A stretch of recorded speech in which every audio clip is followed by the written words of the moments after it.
Chapter 441. When Ing Baihu walked up to the stage, it truly gave everyone a fright. No one had expected that this unknown disciple of the Ying family would possess such strength. Was the strength of the Ying family of Xianxia really that terrifying? Could any random disciple of the Ying family be this powerful? At this moment, on Ing Bailu's side, the old servant who had been silent all this while sighed softly and said, "Eldest young master, second young master is still young. Moreover, he was strictly disciplined by the patriarch when he was young, so his way of thinking is a little extreme." Ing Bailu's expression didn't change in the slightest as he looked at the arena. He said in a gentle voice, "Uncle Fu, I know that. Otherwise, do you think I would give him so many things and give him the opportunity to unite with the Luo clan through marriage? The Ying family has never been strong because of one person, but because of a group of people. Unfortunately, Baihu doesn't know this. But it doesn't matter. Let him hate me. As long as he doesn't cross my bottom line, this hatred can be used as motivation to make him stronger. If he becomes stronger, it means that Xianxia Ying clan has become stronger as well. So, why not?" Uncle Fu nodded. "If only the second young master could think like you, then the Ying family will be even more glorious." Ing Baihu was far more broad-minded than Uncle Fu had imagined. Of course, this was also the confidence brought by absolute strength. So what if Ing Baihu hated him? So what if he was jealous of him? Anyway, his younger brother couldn't catch up to him in this life, and he wouldn't be able to catch up to him in the next. He was no threat to him. The infighting and quarrels between brothers in the other clans were all because of the gap between the two sides. One wanted to replace the other, while the other was afraid of being replaced.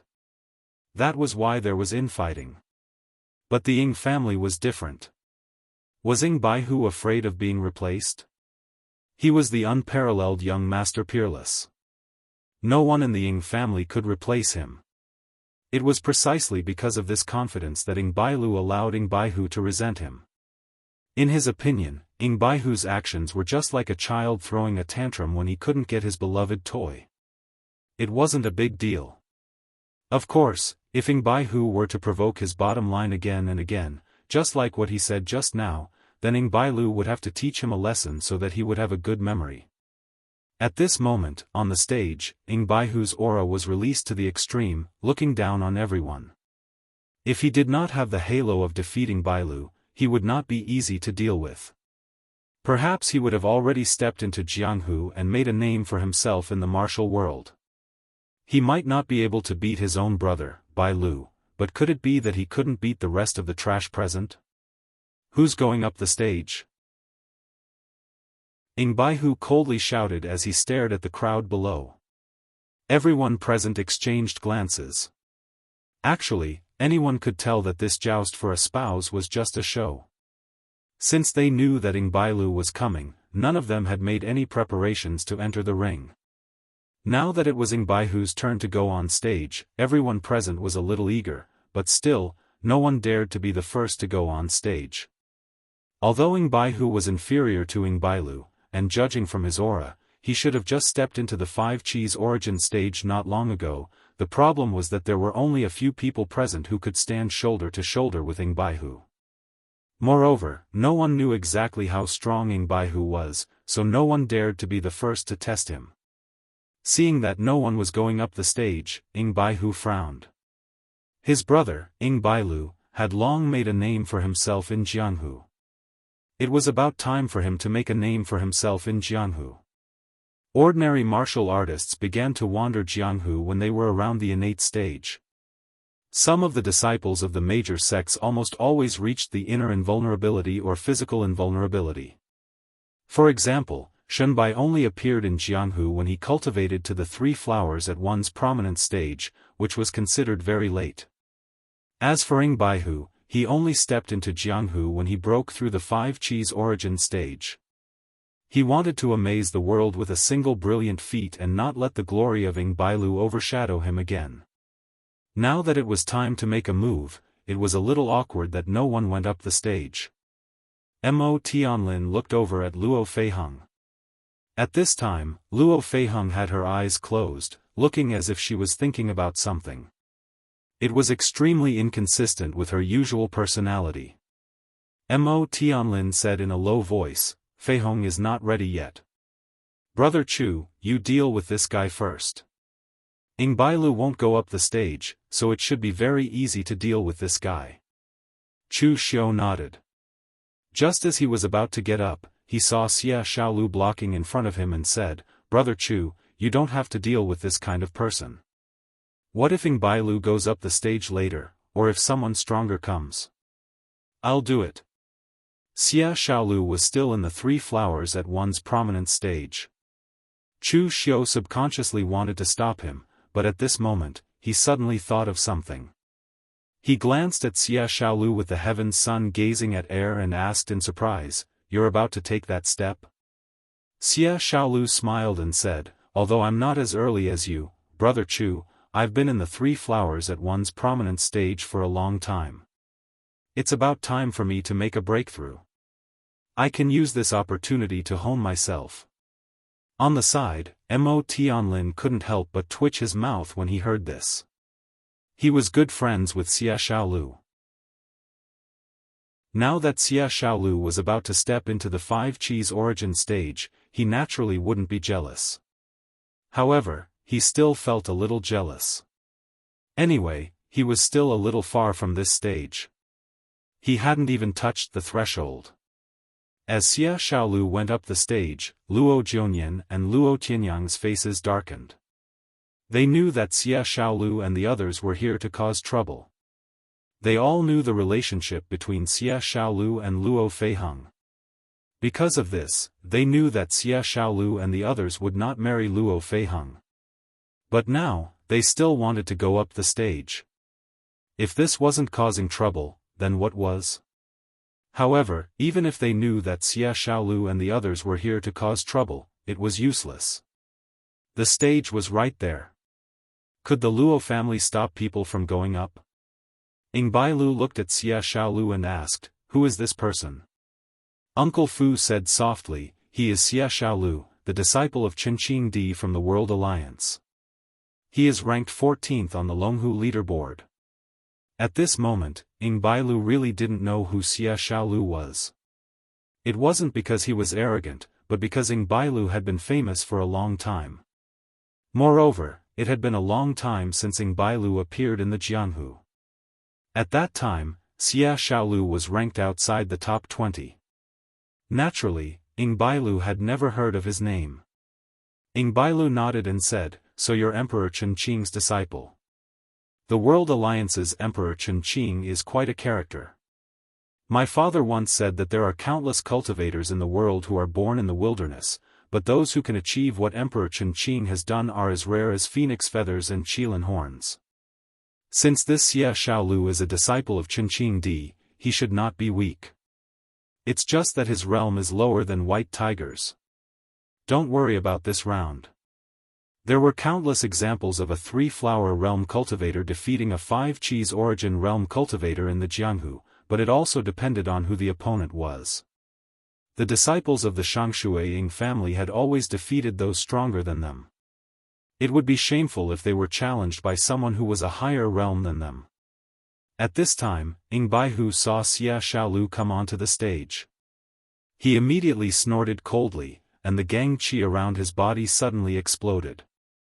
He threw a punch, and the ink-colored gang qi rose with the wind, lingering around his body, and turned into a dragon's roar as it smashed towards Xia Xiaolu's head. Ing Baihu was prepared to make a name for himself in the Jianghu this time. For him, it didn't matter who his opponent was. What he needed to do was to defeat any opponent that appeared in front of him, and then marry Luo Feiheng. Step by step, he would take back what was rightfully his. Xia Xiaolu frowned.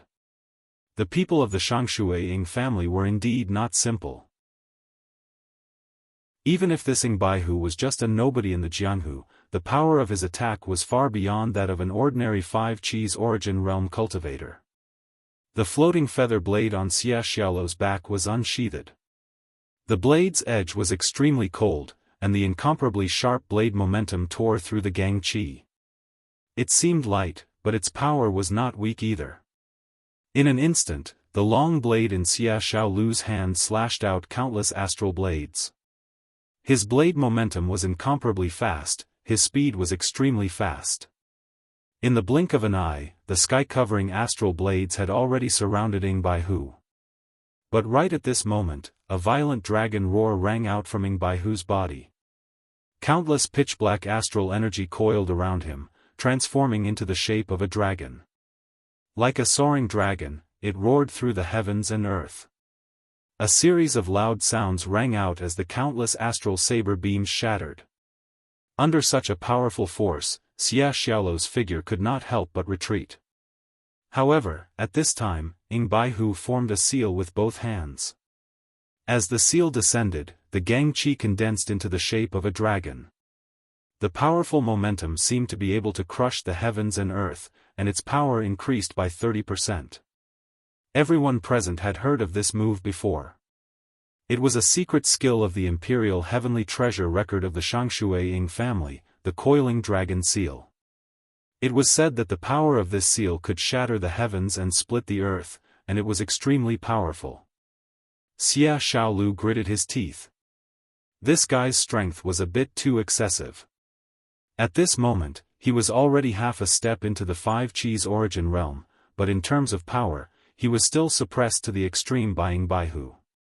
After retreating, the floating feather blade in Xia Xiaolu's hand blossomed with a deep cold light. As the blade slashed down, the blade light seemed to condense into the shape of a phoenix's feather. It seemed to be falling gently and slowly, but its speed was extremely fast. In the blink of an eye, it had already arrived in front of Ing Baihu. At this moment, Ing Baihu stretched out a hand, and powerful astral energy condensed in his hand. A black dragon claw grabbed Xia Xiaolu's saber, and a loud bang resounded. The saber energy and saber astral energy were destroyed by Ing Baihu's claw. Even the floating feather saber in Xia Xiaolu's hand couldn't endure the powerful force and was blasted away. Just when everyone thought that Xia Xiaolu was easily defeated by Ing Baihu, Xia Xiaolu did not retreat. Instead, he advanced. He condensed the Gang Qi around his body into a fist. It was such a simple fist, but the fist intent was extremely powerful. Under this fist, either the world's rivers and mountains will fall into my hands, or 1,000 miles of mountains and rivers will be destroyed by my fist. The fist intent of this punch was extremely tyrannical and terrifying. Ing Baihu didn't seem to be affected by this punch, but Xia Xiaolu's perlicue was already bleeding. Because this was not the fist intent that Xia Xiaolu could currently grasp, but the fist intent that belonged to his master, Chen Di. 1,000 miles of mountains and rivers like a painting, fist-shattering mountains and river suppression. Chapter 442. Chen Di's name shook the Jianghu, but no one knew what kind of cultivation technique he practiced. Because Chen Di was born in the wilderness, the cultivation techniques he practiced were too varied. But now, it was no longer important what kind of cultivation technique Chen Di practiced. The people of the Jianghu only knew that Chen Di's fist was very strong. It was a fist intent that could suppress mountains and rivers, shatter mountains, and break rivers. This kind of powerful fist intent was condensed by Chen Di after experiencing countless battles and tribulations. It was a fist intent that belonged to him alone, so Xia Xiaolu could not completely inherit it. Because of this, as a disciple of Chen Di, Xia Xiaolu used a saber, not a fist technique. But although Xia Xiaolu used a saber, it did not mean that he did not know Chen Di's fist. It was just that although Chen Di had shown him this fist intent, with Xia Xiaolu's experience and understanding of the martial Dao, he was unable to fully display this fist intent. Even if he forced himself to display it, he would not be able to injure others, but he would still be injured, and the backlash would not be small. But at this time, the complexion of his opponent, Ing Baihu, had already changed. Xia Xiaolu's fist blasted out, the powerful fist intent stirred up all the astral energy in his body, and even the surrounding world's origin qi retreated. This was the first time Ing Baihu felt a threat from Xia Xiaolu, an extremely powerful threat. Along with this pressure, Ing Baihu roared, and the astral energy around his body faintly condensed into the shape of a dragon, roaring to the heavens and the earth, turning into a black dragon that attached itself to his body. At this moment, behind Ing Baihu, there seemed to be a figure of a dragon and a human figure intertwined, and as he blasted out his fist, it suppressed the mountains and rivers of the myriad worlds. Whether it was Qinqingdi's fist intent or Ing Baihu's fist, both were fierce and overbearing to the extreme. When the two fists collided, an incomparably powerful might burst out, shaking the entire arena to the point of cracking. At this moment, everyone's expressions changed slightly. Ing Baihu's strength had exceeded their expectations. Even Xia Xiaolu's strength had reached such a level. This was even more unexpected. Below, Mo Tianlin looked at the commotion on the field and felt a bit upset. He was not jealous of Xia Xiaolu, but he was blaming himself for not living up to expectations. In the past, when he met Xia Xiaolu, the difference in strength between them wasn't that big. Xia Xiaolu was a bit stronger than him, but there was a limit to how much stronger he was. Later, Mo Tianlin also met Luo Feihong. However, in his opinion, a woman like Luo Feihong who was stronger than a man was simply abnormal. There was no way he could compare himself with her. He did not want to compare himself with Luo Feihong. Later on, he got to know Chu Xiu, who was even more abnormal than Luo Feihong. He was an existence that could compete with the top 5 geniuses on the dragon and tiger list. Comparing himself to Chu Xiu was simply asking for trouble. But now, Mo Tianlin discovered that even Xia Xiaolu, whom he had always thought to be on par with him, had already surpassed him. At least, he didn't even have the courage to resist Xia Xiaolu's fist. This made Mo Tianlin somewhat depressed. Chu Xiu looked at Mo Tianlin's appearance and couldn't help but shake his head. Brother Mo, your personality is like this. You like to enjoy life. In fact, you don't need to deliberately compare yourself with others. Just be yourself. Otherwise, if you force yourself to cultivate, not only will it not bring you any benefits, it will also lead to a bottleneck in your heart. Regarding Mo Tianlin's personality, Chu Xiu could be considered to be quite familiar. Mo Tianlin really wasn't the kind of person who was suited to fight in the wind and rain of Jianghu. Just look at the things that Mo Tianlin liked to do. He liked to enjoy wine, he liked to write poems and songs. The only things that he didn't like were cultivation and martial arts. Moreover, Mo Tianlin's strength was actually very ordinary. The reason why he was able to step into the dragon and tiger list was because he was dumped by a woman. Because of this, he started to cultivate crazily in a moment of anger, which resulted in his current strength. Therefore, it could be said that Mo Tianlin was a person with talent. The only thing that he lacked was a heart that specialized in martial arts. Hearing Chu Xiu's words, Mo Tianlin smiled bitterly and said, Brother Chu is right, I'm a bit too stubborn. However, I really need to cultivate harder during this period of time. Otherwise, not only will I be completely left behind by you, I reckon that I won't even be able to keep my position in the Mo clan. Currently, Mo Tianlin was the successor of the Mo clan. In fact, Mo Tianlin didn't really care much about this so-called successor. Because of this, the gap between him and the other younger generation of the Mo clan wasn't too big. Many of the younger generation of the Mo clan coveted his position. Although Mo Tianlin didn't care about this position, he knew that if someone else took his position, then he might not be able to enjoy the things that he currently enjoyed in the future. At this time, Xia Xiaolu and Ing Baihu exchanged blows. Under the violent fluctuations, the smoke and dust dispersed. Ing Baihu's complexion was deathly pale, while Xia Xiaolu's mouth was already bleeding. Even his right arm was slightly trembling. Clearly, the injury wasn't light. Ing Baihu's eyes revealed a trace of anger and humiliation. After the exchange, it was obvious that Ing Baihu won, but his victory was somewhat forced. He originally planned to amaze the world with a single brilliant feat, but now, facing Xia Xiaolu, whose strength was far inferior to his, he was in such a sorry state. This was clearly different from what he had planned. Just when Ing Baihu was about to attack again, Xia Xiaolu, who was facing him, directly said, "I admit defeat." Xia Xiaolu's 3 words were said without the slightest hesitation. He was only here to stall for time and temper his own strength. There was no need for him to fight Ing Baihu to the death. Ing Baihu, who was about to attack, paused again. This caused his face to turn red.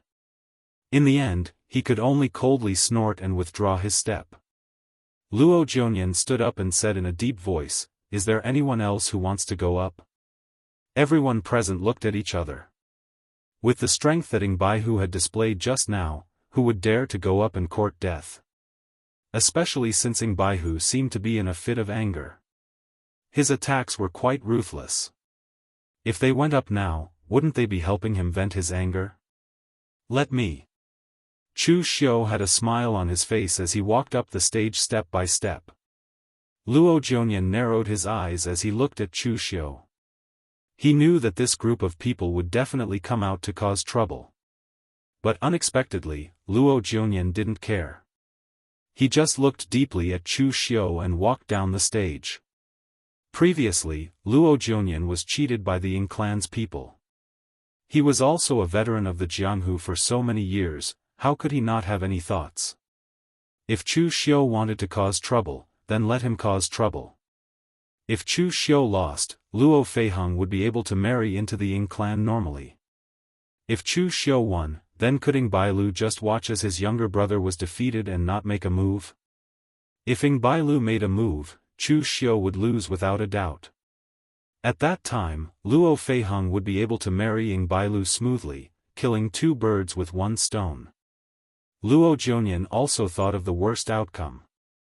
The Ying clan would sit and watch as Ing Baihu was defeated by Chu Xiu, and Ing Bailu wouldn't make a move. But that didn't matter. At most, the Luo clan wouldn't marry into the Ying clan. Although the Luo clan's actions were somewhat untrustworthy, going back on their words in the end after agreeing to hold a martial arts competition for a spouse, in the pugilistic world, things like trustworthiness were just words. Even if the Luo clan were to publicly act shamelessly and refuse to marry off their daughter, what could Chu Xiu do to them? On the stage, Chu Xiu glanced at Ing Baihu and said, "Although you aren't seriously injured, you're a little exhausted. I won't take advantage of you, lest others say that I'm taking turns fighting you. Rest for a while first, then I'll make a move." As soon as these words came out, the crowd immediately felt that this Chu Xiu was quite considerate. He knew not to take advantage of others when they were down. But below, Nye Donglu looked at Chu Xiu with a frown. As the saying goes, the person who understands you the most is usually not a friend, but an enemy. Nye Donglu and Chu Xiu were enemies, and it wasn't just a day or 2. So he clearly knew what kind of person Chu Xiu was. It wasn't too much to say that he was unscrupulous. Since when did Chu Xiu's character become so noble? Under normal circumstances, he should be hitting someone when they're down. So Nye Donglio's intuition told him that there was definitely something fishy going on. But he couldn't guess what Chu Xiu was thinking. On the stage, Ing Baihu took a deep look at Chu Xiu, then sat cross-legged on the ground to recover his internal energy. Chu Xiu was different from Xia Xiaolu. He was also at the 5 Qis origin stage. When Ing Baihu was still in seclusion in the Shangshui Ying clan, Chu Xiu was already fighting with experts at the unity of heaven and man realm. And on the Longhu list, Chu Xiu was only after his brother defeated Bailu. Facing such an opponent, Ing Baihu couldn't help but be cautious. Of course, at the same time, Ing Baihu was also a little excited. As long as he could defeat Chu Xiu face to face, he would be ranked 6th on the Longhu list. He would be 1 step closer to his brother's position. About a quarter of an hour later, Ing Baihu stood up. His breathing had completely calmed down. Chu Xiu held the saber in his hand and asked, "Is it done?" Ing Baihu nodded his head. But just as Ing Baihu nodded, Chu Xiu's saber had already been unsheathed. Boundless demonic energy intertwined with the baleful blood energy. The saber light of dozens of zhang almost penetrated the entire stage. When the saber slashed down, the demonic might was monstrous. The might of Chu Xiu's saber was simply terrifying. Even the move that Ing Baihu and Xia Xiaolu used just now couldn't compare to Chu Xiu's saber. Even after seeing this saber, Ing Baihu, who was sitting below, suddenly sat up straight and said in a deep voice, "He lost. Baihu has already lost." "Who is this Chu Xiu?" Uncle Fu said in a deep voice behind Ing Baihu. "This kid came from the underworld. I heard that he was a rogue cultivator and an assassin of the Blue Dragon Society. Finally, he joined the Guanzhong torture room and became the Guanxi torture room. His momentum on the Longhu list is like a hot knife cutting through butter. He is a dark horse and not a simple character. Second young master's chances of winning this time are indeed not high." Chapter 443. Xia Xiaolu and Chu Xiu both used sabers, but Ing Baihu could block Xia Xiaolu's saber, while Chu Xiu's saber was something Ing Baihu didn't even have the courage to block. Under the roaring saber aura, Ing Baihu's first choice was to retreat, and block. The black astral energy around his body condensed into the shape of a dragon, coiling around him. As Chu Xiu's saber aura slashed down, the black astral energy was torn apart, and the powerful demonic qi entered his body. Ing Baihu immediately spat out a mouthful of blood, and a look of shock appeared in his eyes. This was a complete suppression in terms of strength. Both sides were not on the same level. No matter how Ing Baihu tried to block, it was useless. Ing Bailu shook his head and said, "Baihu's combat experience is too little. In the family, Uncle Fu and the others have been feeding him moves, but you've never dealt a fatal blow. Similarly, Baihu also knows that you won't deal a fatal blow to him. Now that he's fighting with someone, he subconsciously chose the safest way to deal with it. He doesn't know that this is the biggest taboo in a battle between cultivators. My Ing clan's royal heavenly treasure records is firm and imposing, advancing with indomitable will. Now that he's choosing to retreat and defend, he's already at a disadvantage. Especially when his opponent is someone like Chu Xiu, who's also firm and fierce. If he takes a step back, he won't be able to go back." Uncle Fu said in a low voice behind Ing Bailu, "But if he doesn't take a step back, second young master will definitely lose." Ing Bailu lightly pointed at his chest and said indifferently, "Cultivators advance with indomitable will. He took a step back, but what he's afraid of is his own heart. Although we should try our best to avoid putting ourselves in danger, once we start fighting with our lives on the line, we can't have the slightest thought of retreating. Now that I'm here and Uncle Fu is here, Baihu still doesn't dare to fight with his life on the line. What he lacks now isn't strength, but a heart that advances with indomitable will." Uncle Fu shook his head at the side. Eldest young master could see everything clearly, but unfortunately, not everyone was like eldest young master. But in other words, if second young master had eldest young master's state of mind and strength, would eldest young master still be so calm? Thinking of this, Uncle Fu didn't dare to think about it anymore. Although he was a martial Dao grandmaster, he had been a servant of the Ing clan for generations. Without the Xiangshui Ing clan, he would not have his current strength. Moreover, a martial Dao grandmaster like him did not have much of an advantage over Ing Bailu. Uncle Fu had spent his entire life to reach this level, whereas Ing Bailu was destined to become a grandmaster in the future. He might even be able to climb even higher and become an expert in the true fire spirit refinement realm, or even the legendary supreme martial artist.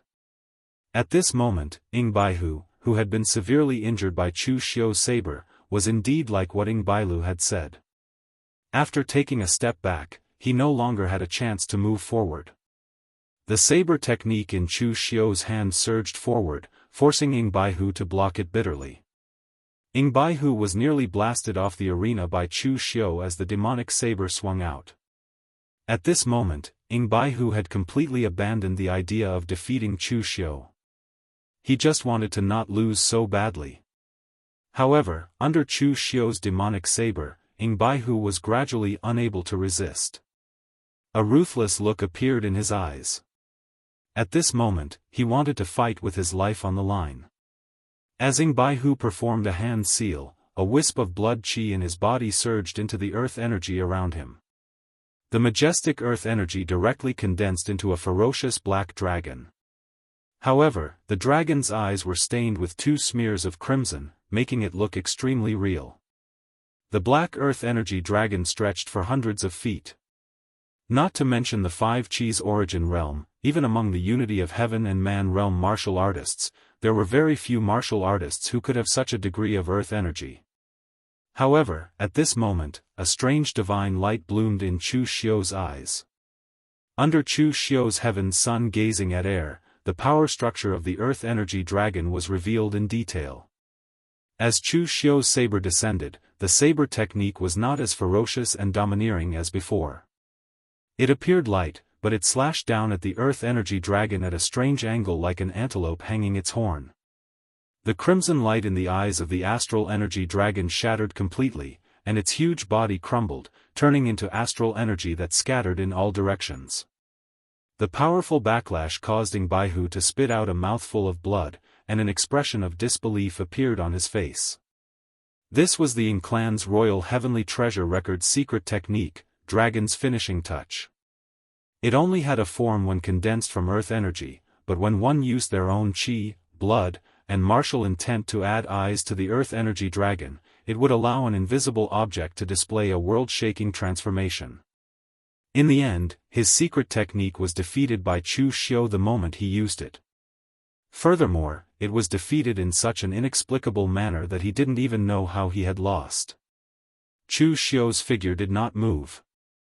He waved his hand, and as the demonic aura surged, Ing Baihu's qi and blood began to churn. Under the great demonic blood technique, Ing Baihu could not even control the power of his qi and blood. However, he still had some foundation after all. He would not be like other warriors, who would have his qi and blood drawn out by Chu Xiu's great demonic blood technique so easily. He gritted his teeth and tried to suppress the churning qi and blood in his body with a ferocious expression. However, he soon discovered that no matter what he did, the qi and blood in his body were boiling even more violently. It was as if his qi and blood no longer belonged to him. Ing Baihu's expression did not change in the slightest as he watched his younger brother suffer such a miserable defeat at the hands of Chu Xiu. He simply said to Fu Bo, make your move. Baihu has received enough of the lesson and tempering he deserves. If this continues, his qi and blood will be damaged and his foundation will be damaged. Fu Bo nodded. His figure moved, and in the next moment, he appeared in front of Ing Baihu. He patted Ing Baihu's shoulder lightly, and in an instant, a powerful force surged into Ing Baihu's body, completely isolating Chu Xiu's great demonic blood technique. Young man, when it is possible to let people go, one should forgive them. If you go too far, you won't have a good ending. Fu Bo looked deeply at Chu Xiu and said lightly. Chu Xiu withdrew his great demonic blood technique and shrugged, anyone who enters the arena must be prepared to be killed. No one will show mercy in the arena of life and death. If he had admitted defeat, I would have stopped. However, it seems that the people of your clan do not have the habit of admitting defeat. In that case, don't blame me for not holding back. Besides, who said that going too far won't have a good ending? In my opinion, if you don't go too far, you'll only bring endless trouble in the future. Of course, you're a senior, and the words of a senior always make sense. Fu Bo snorted coldly after being stabbed by Chu Xiu's words. He directly grabbed Ing Baihu and turned to leave. If Chu Xiu dared to speak to other martial Dao grandmasters like this, they would definitely teach Chu Xiu a lesson. However, Fu Bo's primary identity was a servant of the Ing clan, and his secondary identity was a martial Dao grandmaster. As long as Baihu did not say anything, he would not make a move against Chu Xiu. Chu Xiu stood on the arena, calmly looking around. In truth, he did not use much strength to defeat Baihu. Baihu came from the Xiangshui clan, so he had a solid foundation and a high cultivation base.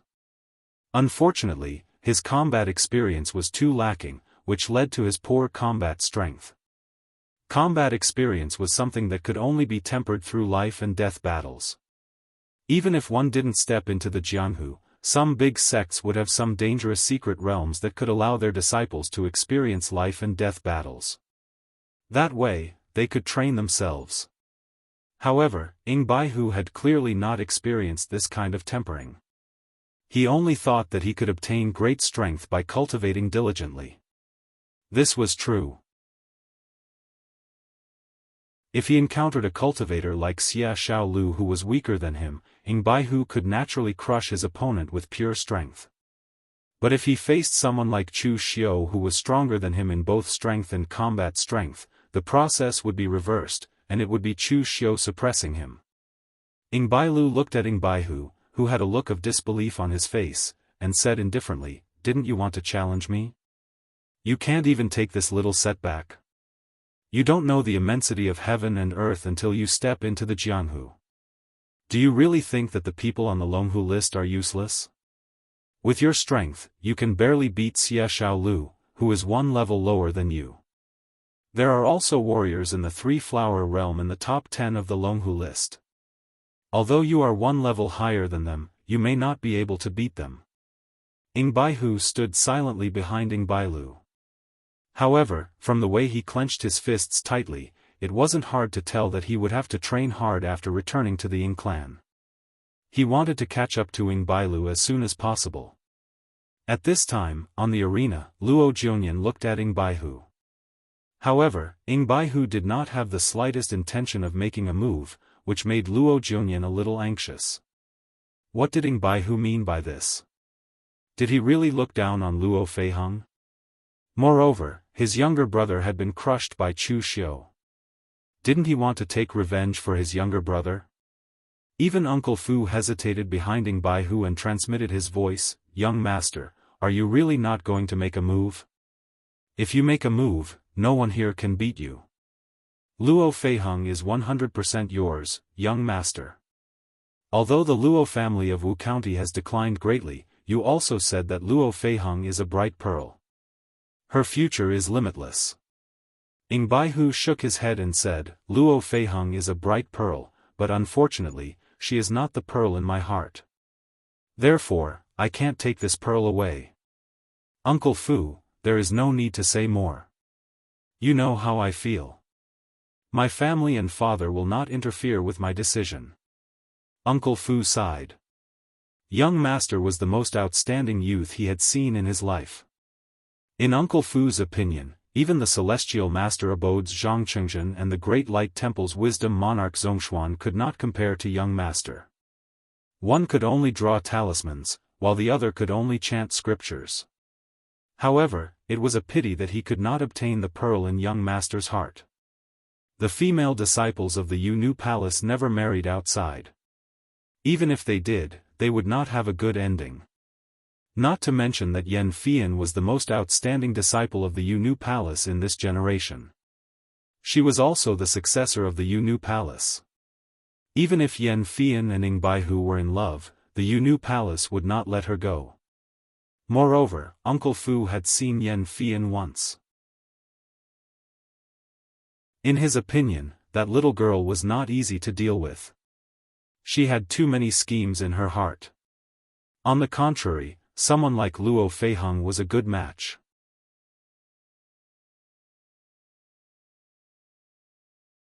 Chapter 444. Bailu didn't want to make a move. Chu Xiu stood proudly in front of the crowd, but no one made a sound. Based on the strength Chu Xiu displayed just now, who would dare to court death? Nie Donglu was Chu Xiu's old rival. He had already lost to Chu Xiu last time, so he naturally wouldn't jump out and make trouble for himself. If he didn't have absolute confidence, Nie Donglu wouldn't fight Chu Xiu head-on. As for Eastern Cheese Li Yuan, although he said he would teach Chu Xiu a lesson to avenge the crown prince, he wasn't an idiot.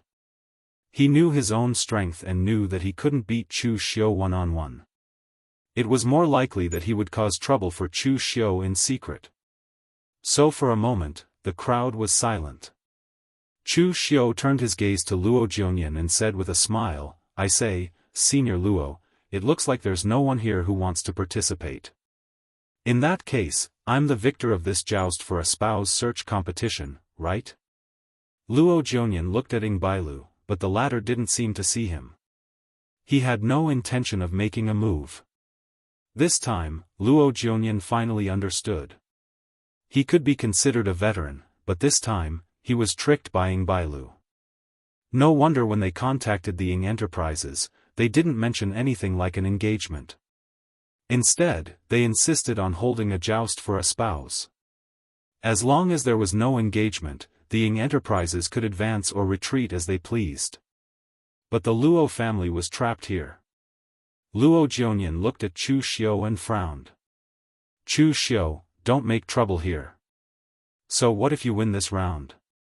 Don't think I don't know the relationship between you two. You are just good friends. Are you really going to marry Luo Feihong?" Chu Xiu spread his hands and said, "Who says that good friends can't marry?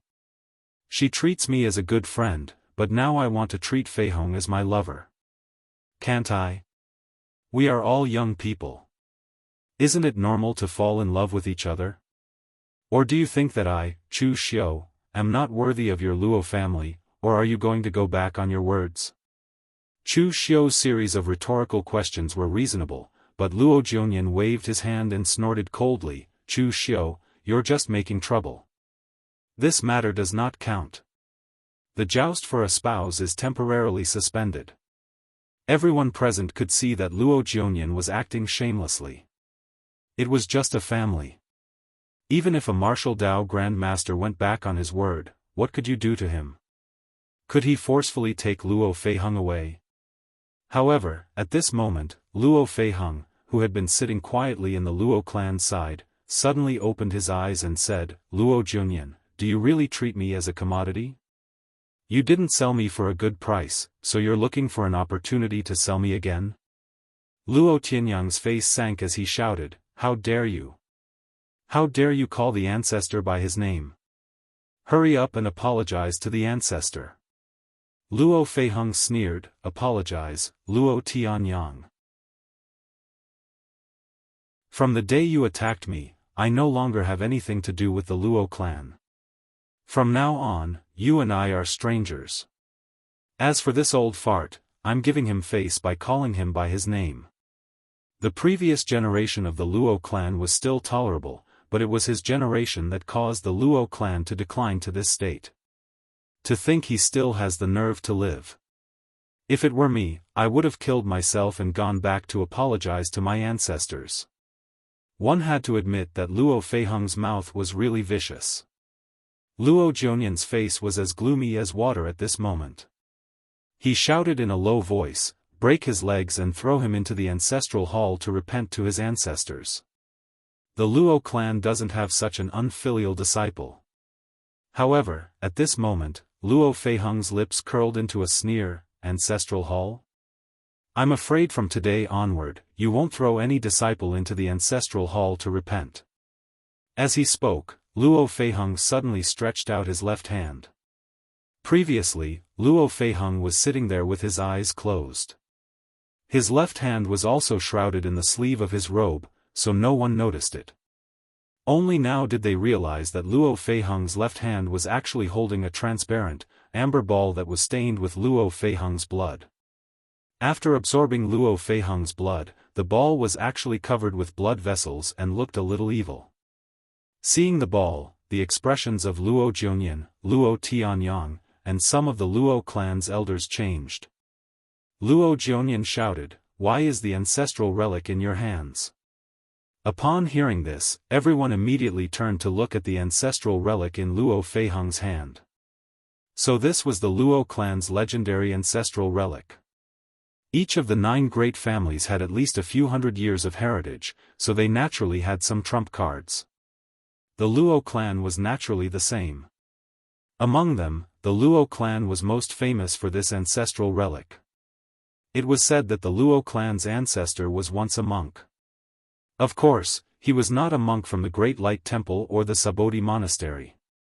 In the end, the Luo clan's ancestor was a monk for more than 10 years before he suddenly converted to Taoism and became a Taoist priest for more than 10 years. Only then did he suddenly renounce asceticism, get married, have children, and establish the Luo clan. Therefore, the Luo clan's cultivation method was very interesting. It could be considered to be a dual cultivation of Taoism and Buddhism, but the traces of each were not obvious. This ancestral relic was formed from the Luo clan's ancestor's cultivation when he passed away. He also used the formation techniques he learned in Taoism to set up a large formation that could attack, defend, and cultivate in the entire Luo clan's mansion. This large formation could be used for both attack and defense. Usually, it would condense a strong qi of heaven and earth at a specific location for the Luo clan's disciples to cultivate. It could be said to be an all-rounder. The core of this large formation was this ancestral relic. It was usually enshrined in the Luo clan's ancestral hall. No one expected it to fall into the hands of Luo Feiheng. Holding the ancestral relic, Luo Feiheng smirked and said, "How did you get it? Have you forgotten who locked me up in the ancestral hall?" Hearing this, Luo Jianyan and the other elders of the Luo clan trembled with anger. This was not because they were careless, but because they did not expect Luo Feiheng to be so rebellious. Things like the ancestral relic were guaranteed to be enshrined in the ancestral hall. After all, for a family, the ancestral hall was the place where they enshrined their ancestors. It was the absolute central area and the most sacred place. If the Luo clan was attacked by external enemies and the attack reached the ancestral hall, it would be a disaster that would destroy the entire clan. Therefore, the ancestral hall was the safest place for the Luo clan.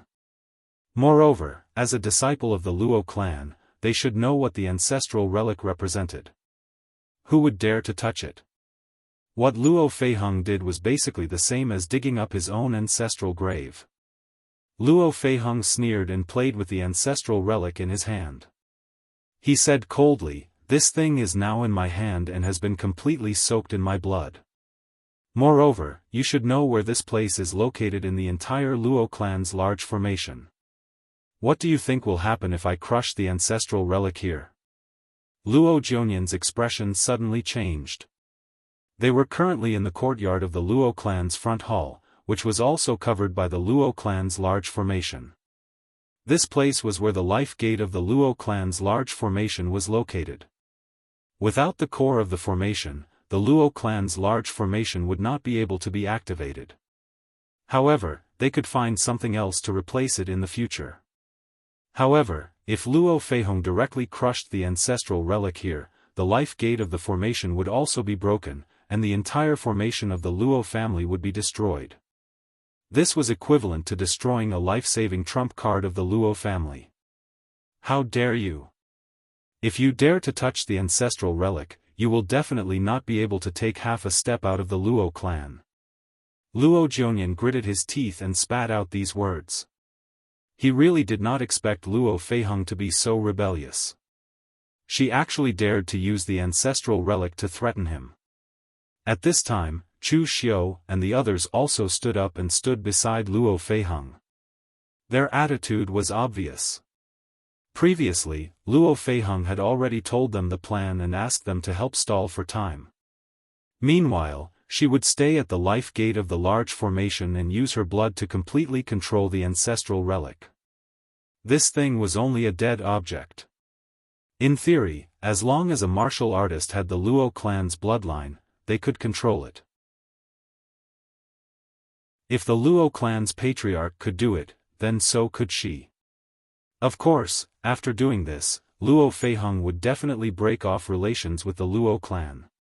It might even escalate to the point where one of them would die. Moreover, Chu Xiu and the others could also be said to have offended the Luo clan.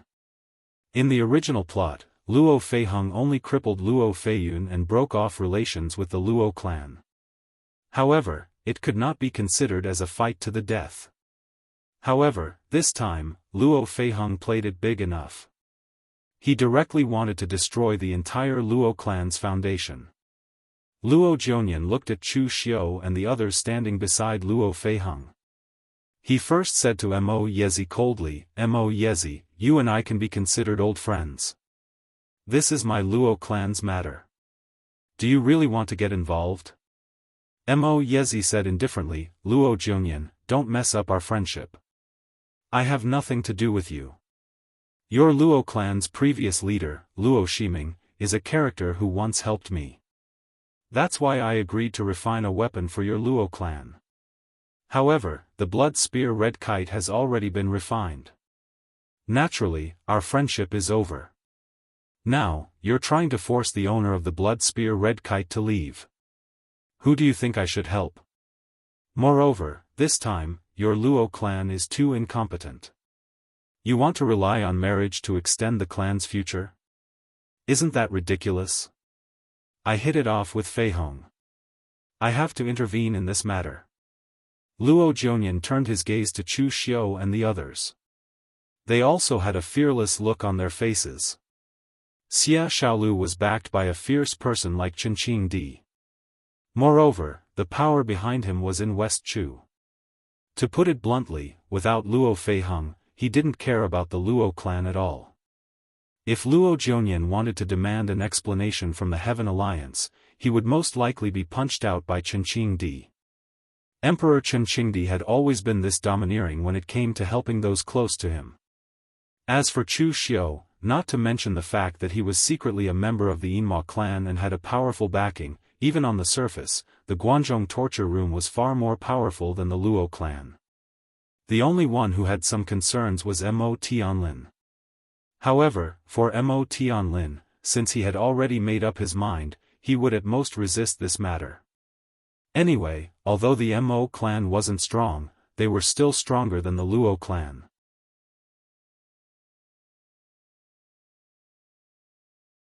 Chapter 445. Luo Jianyan was on the verge of exploding. Luo Jianyan was not famous in the Jianghu, but he was the Luo clan's patriarch. Since when had he ever been threatened by a junior like this? However, at this time, Luo Tianyang whispered behind Luo Jianyan, old ancestor, just let them go if they can't do it. Feiheng has the ancestral relic of our Luo family. Once she is enraged, it will be a lose-lose situation. Even if Feiheng can't leave the Luo family, our Luo family will suffer a great loss. Luo Tianyang said this partly for the Luo clan's sake, and partly for Luo Feiheng's sake. After all, Luo Feiheng was his biological daughter. It would be unreasonable to say that Luo Tianyang had no feelings for her at all.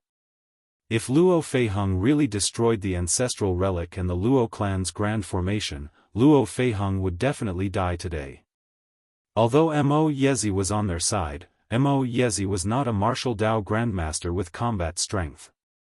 Chu Xiu and the others were only relatively strong among the younger generation. How could they fight against the entire Luo clan? Therefore, it was better for both sides to take a step back and let Luo Feiheng go. The Luo clan would only lose some face, but they would not lose too much. However, Luo Tianyang ignored Luo Jianyan's current state of rage and his identity. If someone else had said this, Luo Jianyan might have calmed down and taken a step back. However, Luo Tianyang was Luo Feiheng's father. His words were basically adding fuel to the fire. Luo Jianyan looked at Luo Tianyang with a gloomy gaze and said coldly, "You're still speaking up for this vile spawn and trying to save her life? It's all because of the good daughter you've taught.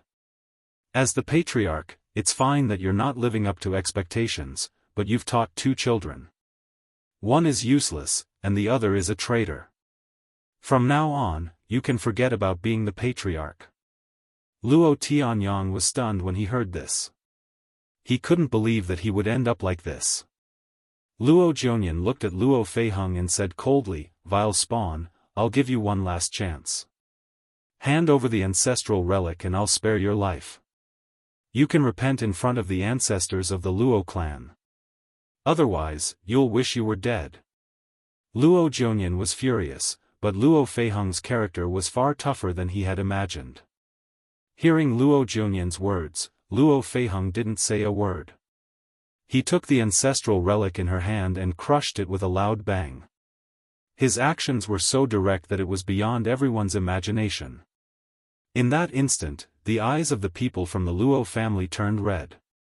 The ancestral relic not only represented the Luo family's trump card, but it also represented the Luo family's ancestors. Now that Luo Feiheng had crushed it, it was as if he had dug up his own ancestor's grave and scattered his ashes on the ground. You're courting death. Luo Jianyan shouted angrily. A powerful aura surged from his body and he was about to attack Luo Feiheng.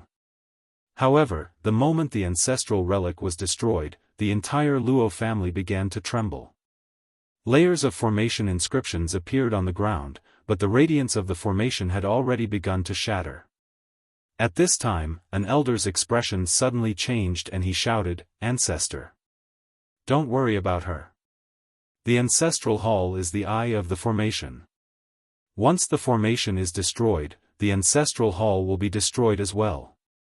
The Luo clan's ancestral hall was a place to worship their ancestors, so it was extremely meaningful. If the Luo clan's ancestral hall was destroyed in the hands of their generation, then they would really be too ashamed to face their ancestors. However, Luo Jianyan was already enraged. He said coldly, "There's still time. I'll kill this vile spawn before the formation is destroyed." On Luo Feiheng's side, Mo Yezi sighed and said, "Now that you've made a move, you and the Luo family will never rest until one of you is dead." Luo Feiheng said calmly, "From the moment the Luo family decided to betray me, the result was already decided." Mo Yezi shook his head and said, "You guys take Feiheng and rush out. I'll buy some time and bring up the rear." As soon as he finished speaking, Mo Yezi took out 4 swords from the secret space box. These 4 swords were shining brightly. They were 4 godly weapons. As Mo Yezi poured his true qi into the swords, the 4 swords carried sword qi and flew towards Luo Jianyan. Even though Mo Yezi had never cultivated any martial techniques and had no combat ability, this did not mean that he did not have the slightest ability to resist. As a grandmaster of weaponsmithing, Mo Yezi had no lack of weapons. To others, a god weapon was an existence that could only be chanced upon by luck, but to Mo Yezi, as long as he had enough materials, forging a god weapon was not too difficult. These 4 long swords were personally forged by Mo Yezi. Every day, he would nourish them with his own blood essence and qi. Moreover, Mo Yezi had asked a few Daoist masters of the real martial arts cult to carve a sword formation on them. As long as there was enough real qi at the critical moment, these 4 long swords could automatically display the real martial arts cult's true martial sword formation. Although the power was not too strong, it was enough to delay the enemy for a while. With Luo Jianyan's strength, this sword formation might not be able to stop him, but he would not be able to break it so easily either. Seeing that Mo Yezi had some tricks up his sleeves, Chu Xiu squinted and said, "Kill." As soon as he finished speaking, he took the lead. The heavenly demon dance in his hand was filled with demonic qi, and the first few warriors from the Luo family were killed on the spot. "How dare you!" A warrior from the Luo family in the unity of heaven and man realm rushed out. His gang qi condensed around him, and the sword momentum in his hand had just condensed when he saw Chu Xiu's saber slashing toward him. Chu Xiu had already condensed the saber intent of the 3 blades of Avicii into his bones. With the 3 blades as one, this saber was like a saber of judgment that had been slashed out from hell. It was evil yet dignified. Moreover, Chu Xiu's saber did not give the martialist any chance to dodge at all. At the same time, he had already used the heaven's sun gazing at air technique. He had completely seen through the Luo family martialist's escape route and sealed off any chance he had of dodging this saber. At this moment, the warrior from the Luo family felt like an insect hanging on a spider's web. He was surrounded by an inescapable net from all directions. He wanted to struggle, but before he could move, Chu Xiu's saber had already fallen. The Gang Qi was extinguished, and the weapon shattered. Everyone could only see a smear of blood. The warrior from the Luo family in the unity of heaven and man realm was directly cut in half by Chu Xiu. Blood and internal organs spilled out. This terrifying scene immediately made the warriors from the Luo family in the unity of heaven and man realm stop where they were, not daring to move. The Luo family actually had some warriors at the unity of heaven and man realm, such as warriors of the same generation as Luo Tianyang and some elders of the Luo family. They were all at the unity of heaven and man realm. However, Chu Xiu's saber was a bit too terrifying. Killing people was like killing chickens. A great expert at the unity of heaven and man realm could not even withstand one saber strike from him. Was there anything more terrifying than this?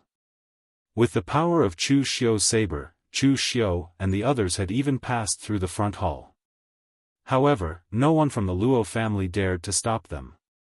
Seeing this scene, even Ing Bailu could not help but say, the Luo family is about to be crippled. For an aristocratic family, it was normal for them to be weak. Even the tides of the world rose and fell, let alone a small aristocratic family like the Luo family. But now, the Luo family did not even have the courage to do anything. With so many people facing Chu Xiu and Luo Feiheng, they were actually so afraid that they did not even have the courage to make a move. This was indeed a bit too cowardly. Uncle Fu, who was behind Ing Bailu, asked, "Young master, should we make a move or just watch?" Ing Bailu said indifferently, "Let's just watch. The Luo family is already crippled. There is no point in making a move to save the Luo family at this time. Such a Luo family does not even have the qualifications to form an alliance with my Ing family. In the past, the only valuable thing in the Luo family was Luo Feiheng. Unfortunately, the Luo family has forced him away. This way, the Luo family is no different from trash. What value do they have?" Ing Bailu did not want to save the Luo family, but someone else wanted to. To be precise, they did not want to save the Luo family. They just wanted to make things difficult for Chu Xiu. This person was Li Yuan. Li Yuan was the crown prince's confidant. But in reality, apart from being the crown prince's confidant, he had not made any contributions to the crown prince, LV Longji. Even when he was put in an important position under LV Longji, it was not because he had made any great contributions. It was because he was more reliable in handling matters. In the past, Li Yuan didn't think too much about it since he didn't have the chance to do so. But now, he happened to see Chu Xiu, the fellow who had once caused great trouble for the crown prince. If he taught Chu Xiu a lesson this time, although it wouldn't be considered a great merit, it would still be good to make the crown prince happy. Therefore, Li Yuan thought about it and said to Chen Do, "Eunuch Chen, given the current situation, should we help the Luo family?"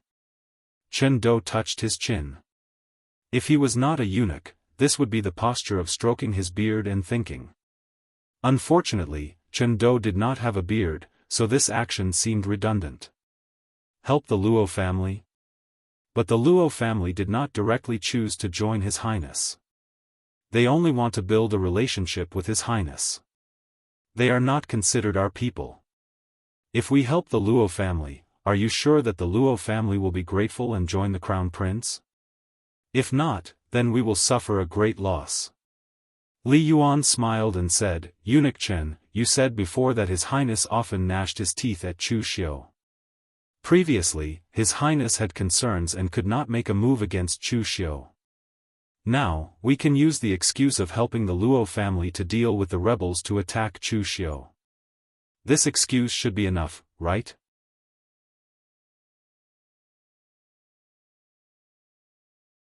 Chapter 446. The fight within the Luo clan was not that intense. In fact, in Chu Xiu's opinion, the level of trash in the Luo clan was beyond his imagination.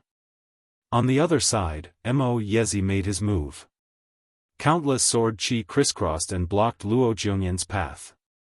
Although the sword formation formed by the four divine weapons was clearly not a match for Luo Jianyan, Chu Xiu was about to kill his way out.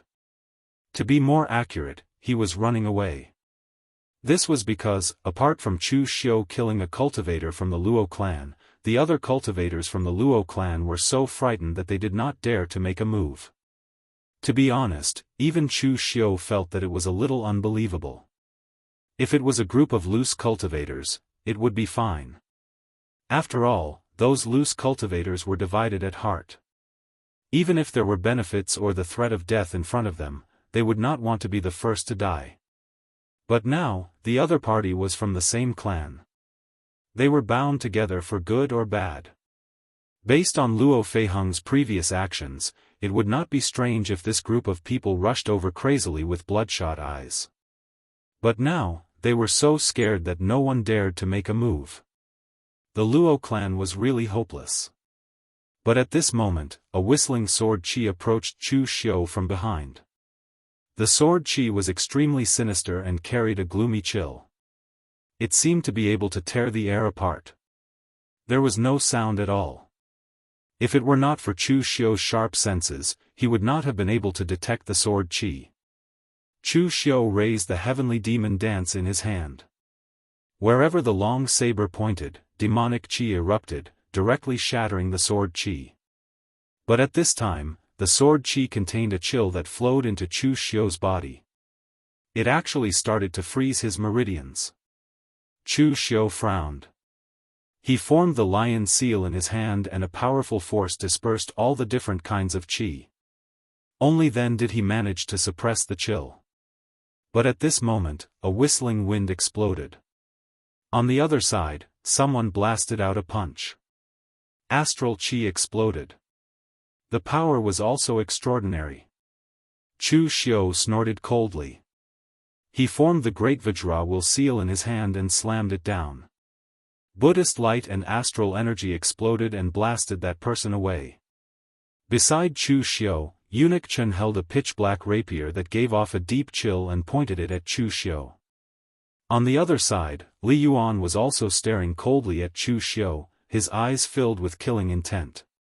Chu Xiu frowned.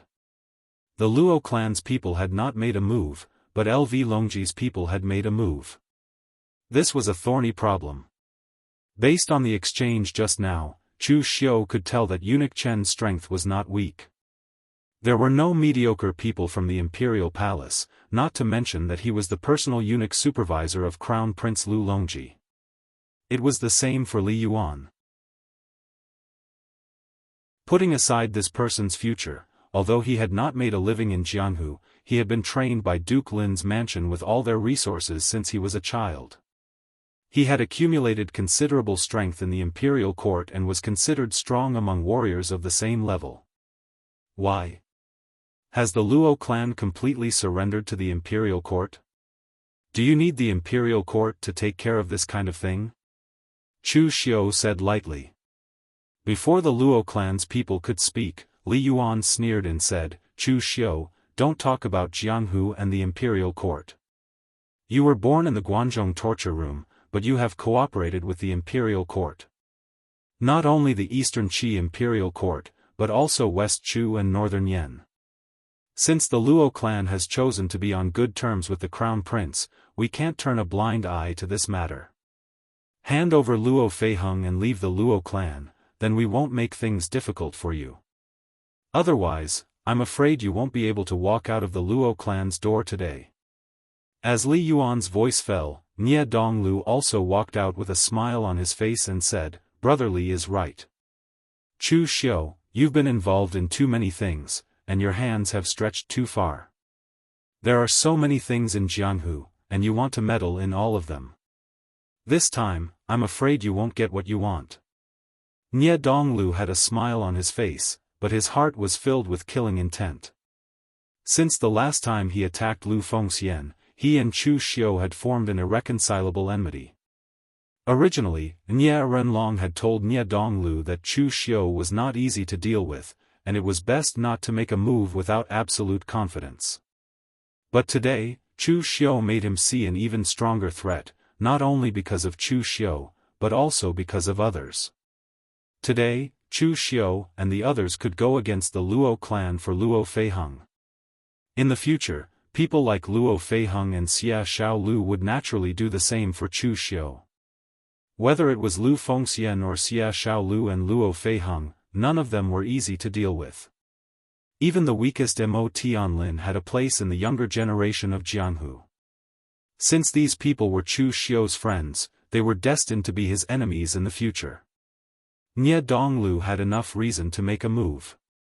Most importantly, Nie Donglu could not understand how a person like Chu Xiu could make friends with people like Lu Fengxian, who were willing to die for him.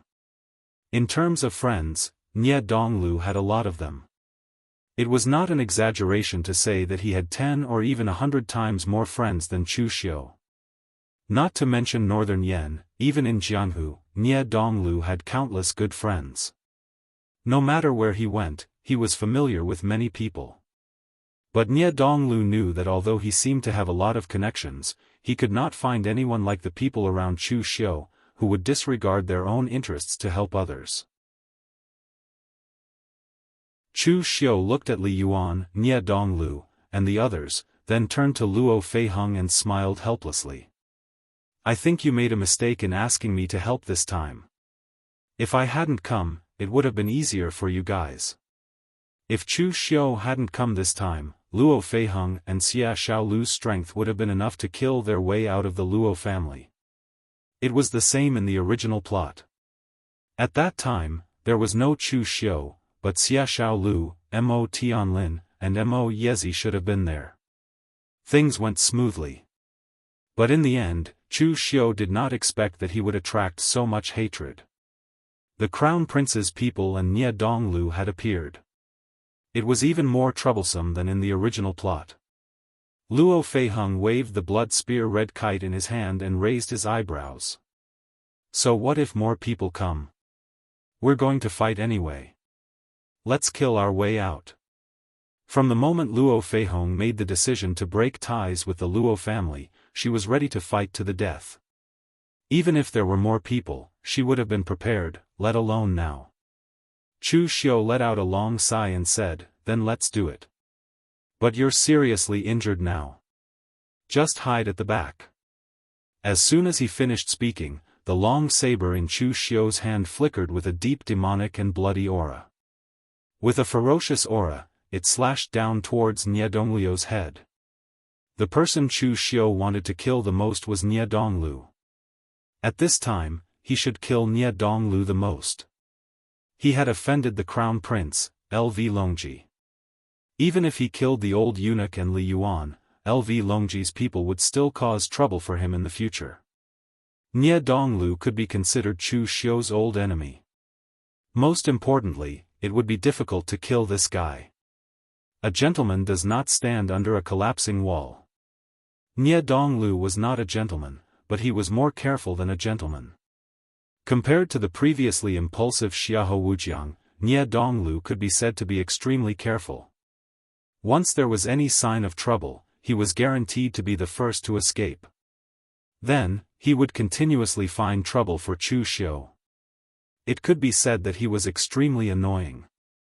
Therefore, when he saw Nie Donglu again, Chu Xiu's killing intent rose immediately, and he turned to attack him. On the Luo family side, the Luo family warriors who had been frightened by Chu Xiu saw that Chu Xiu was surrounded by 3 people. They were emboldened, and they turned to attack Xia Xiaolu and the others. Chu Xiu and the others might not be able to defeat them, but could they not defeat the others? Under the siege of the crowd, the people who were about to escape from the Luo family were delayed again. Nie Donglu let out a long laugh. The universe rotated in his hand, and powerful Gang Qi kept spiraling in his hand, resisting Chu Xiu's blade. Although the power of Chu Xiu's blade, which was condensed with powerful devil Qi and his own blood Qi, was shocking, Nie Donglu's heaven and earth cloud hand could control the universe, and it could attack and defend. At this time, it had already counteracted the power of Chu Xiu's blade. At this time, Li Yuan and eunuch Chen began to join forces to attack Chu Xiu.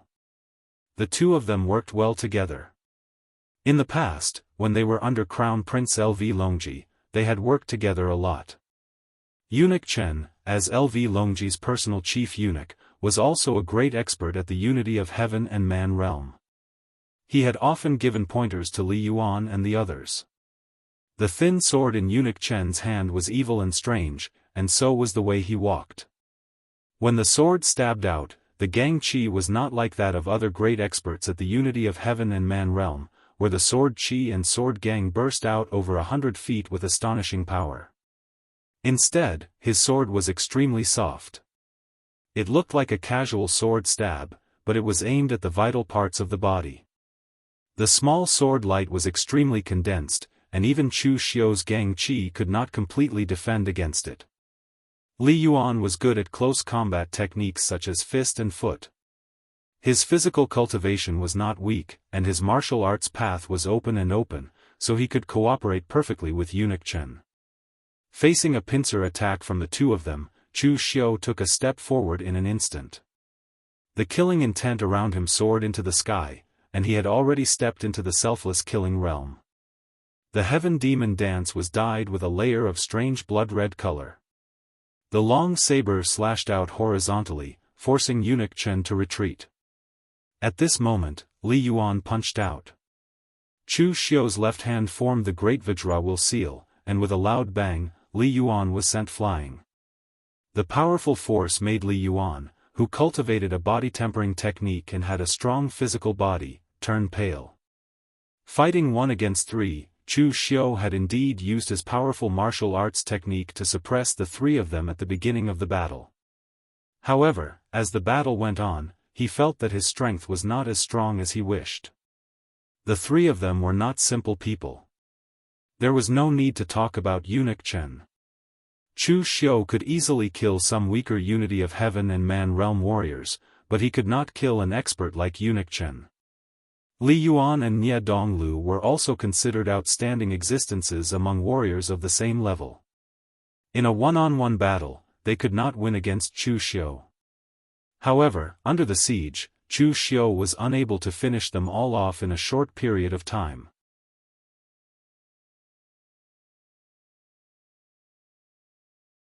Chapter 447. Chu Xiu was fighting 1 against 3, and one of them was an oneness of heaven and man expert. Although he could not do anything to the three of them could not do anything to Chu Xiu either. This kind of battle result could already be said to be astonishing. Even the gazes of the people present shifted between Chu Xiu, who was fighting, and Ying Bailu. They did not know who was stronger between the two. Of course, it seemed that Ying Bailu was stronger. After all, Ying Bailu was already in the oneness of heaven and man realm, while Chu Xiu was only in the 5 Qis collecting in origin realm. However, the people could also see that Chu Xiu was almost at the peak of the 5 Qis collecting in origin realm. It was only a matter of time before he stepped into the oneness of heaven and man realm. When the two of them were almost at the same level, it was unknown who would win. However, in this chaotic battle, Chu Xiu was not defeated even though he was fighting 1 against 3. There was someone who could not hold on anymore, and that was Mo Yezi. After all, Mo Yezi was only a weapon refiner at the martial Dao Grandmaster realm. If he were to fight a martial Dao Grandmaster head-on, he would not be able to last long. Even if his 4 magic weapons could form the true martial sword formation, it was still an inanimate object.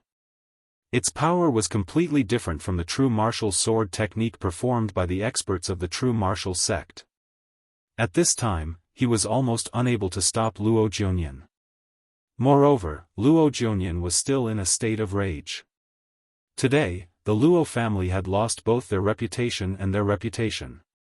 In fact, it was not uncommon for the major sects and families in Jianghu to betray their masters and ancestors. Every sect had a few traitors. This was a very normal thing. However, no one was like the Luo family.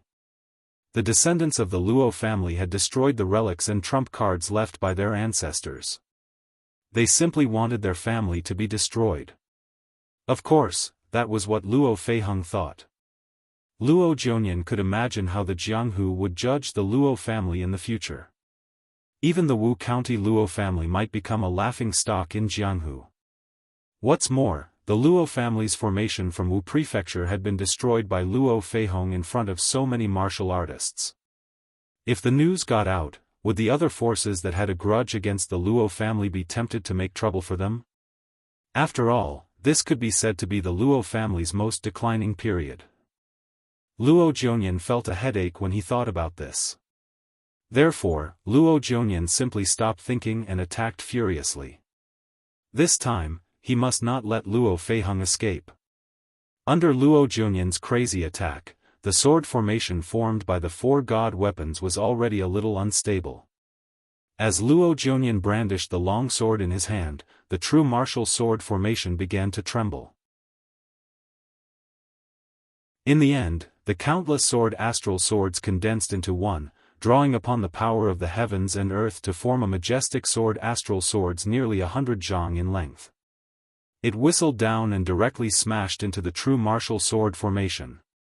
Immediately, a loud sound rang out. Cracks appeared on one of the divine weapons, causing the true martial sword formation to begin to collapse. Seeing that Mo Yezi was about to collapse, Chu Xiu also frowned. Chu Xiu had experienced the strength of a martial Dao grandmaster once, when Nie Renlong attacked him. It was definitely a power that he could not match. Although Luo Jianyan was much weaker than Nie Renlong, a martial Dao grandmaster was still a martial Dao grandmaster. No matter how weak he was still a martial Dao grandmaster. Chu Xiu was not confident that he could stop Luo Jianyan at this moment. Therefore, at this moment, Chu Xiu did not want to delay any longer.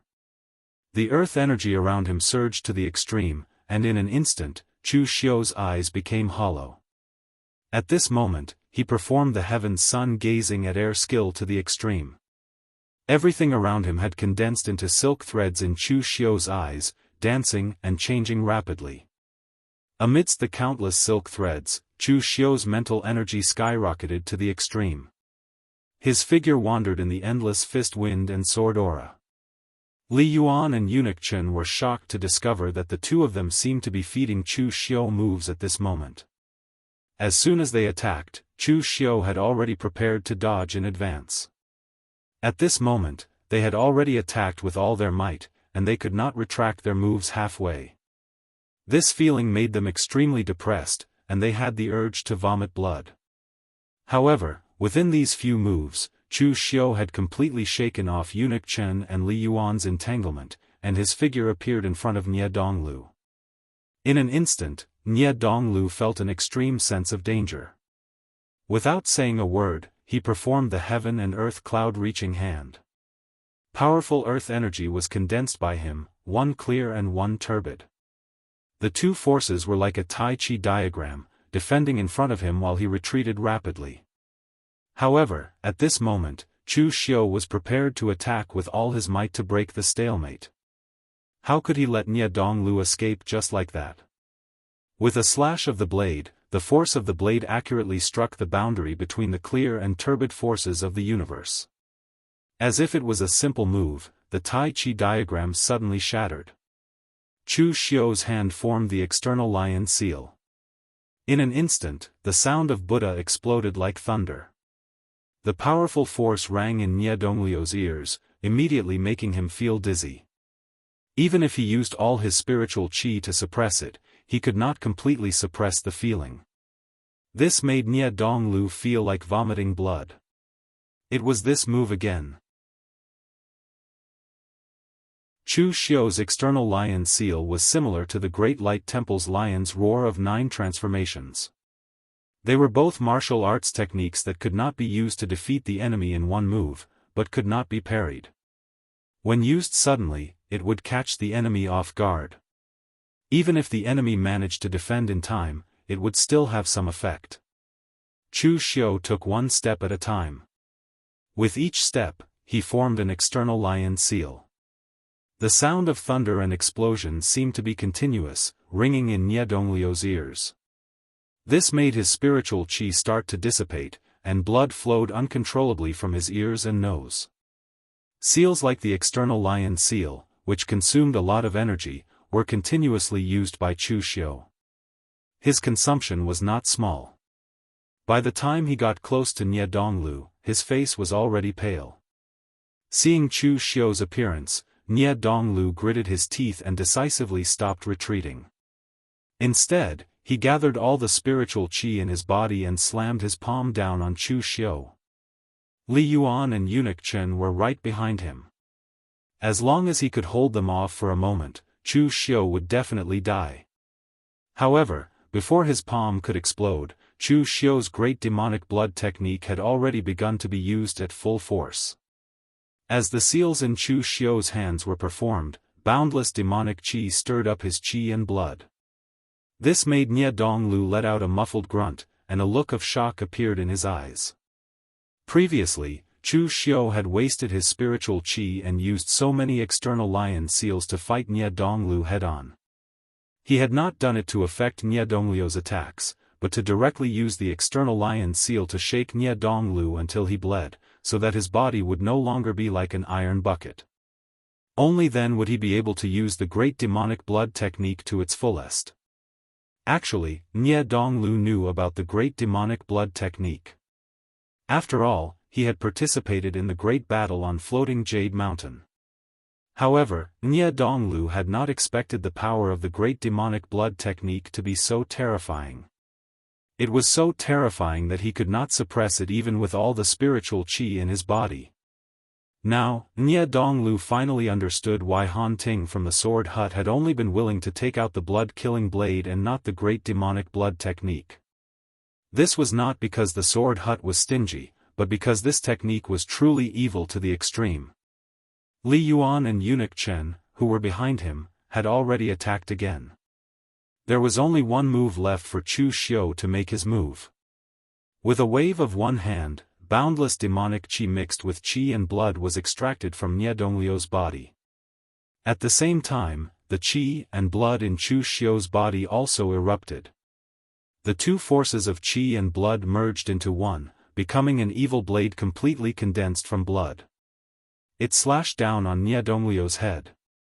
Any spiritual qi or defense was shattered by the blood blade. After all, Nie Donglio's strength was not ordinary. Even if Chu Xiu used the great demonic blood technique, he would not be able to extract all the qi and blood in his body. However, Nie Donglu did not have enough qi and blood. Chu Xiu used his own qi and blood to make up for it.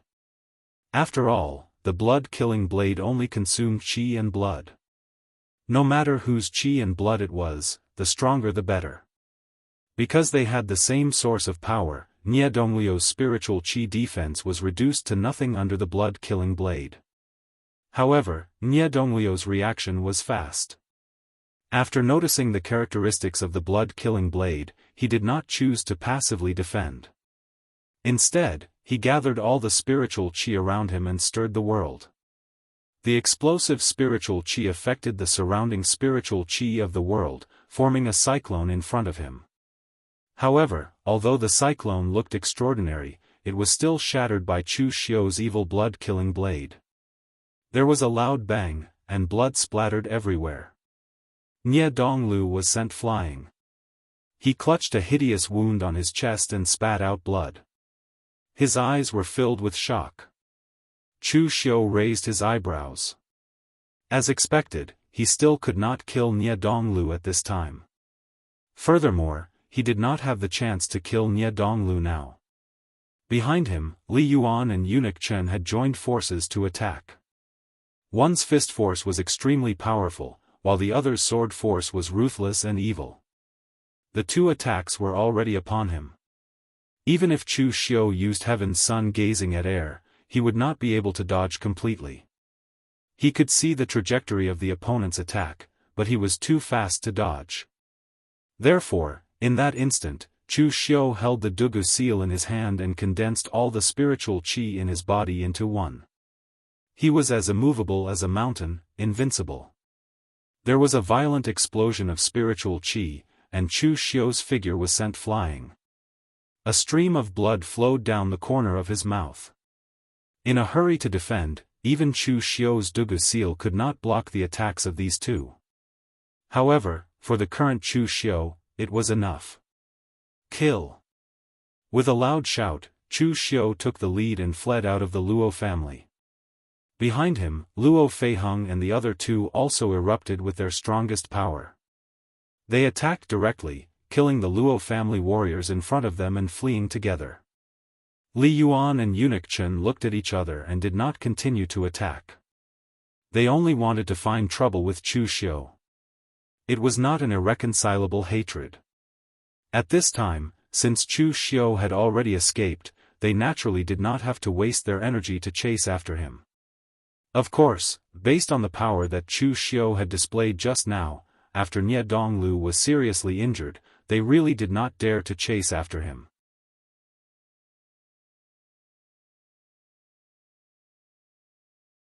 Chapter 448. Mo Yezi let out a sigh of relief when Chu Xiu and the others successfully escaped. He retreated as he fought and left the Luo residence. Mo Yezi was actually quite confident. He knew that even if he lost, Luo Junyan would not kill him. In the Jianghu, there were some people that most martial artists didn't want to offend. For example, the West Chu miracle doctor angering Yama Feng Buping.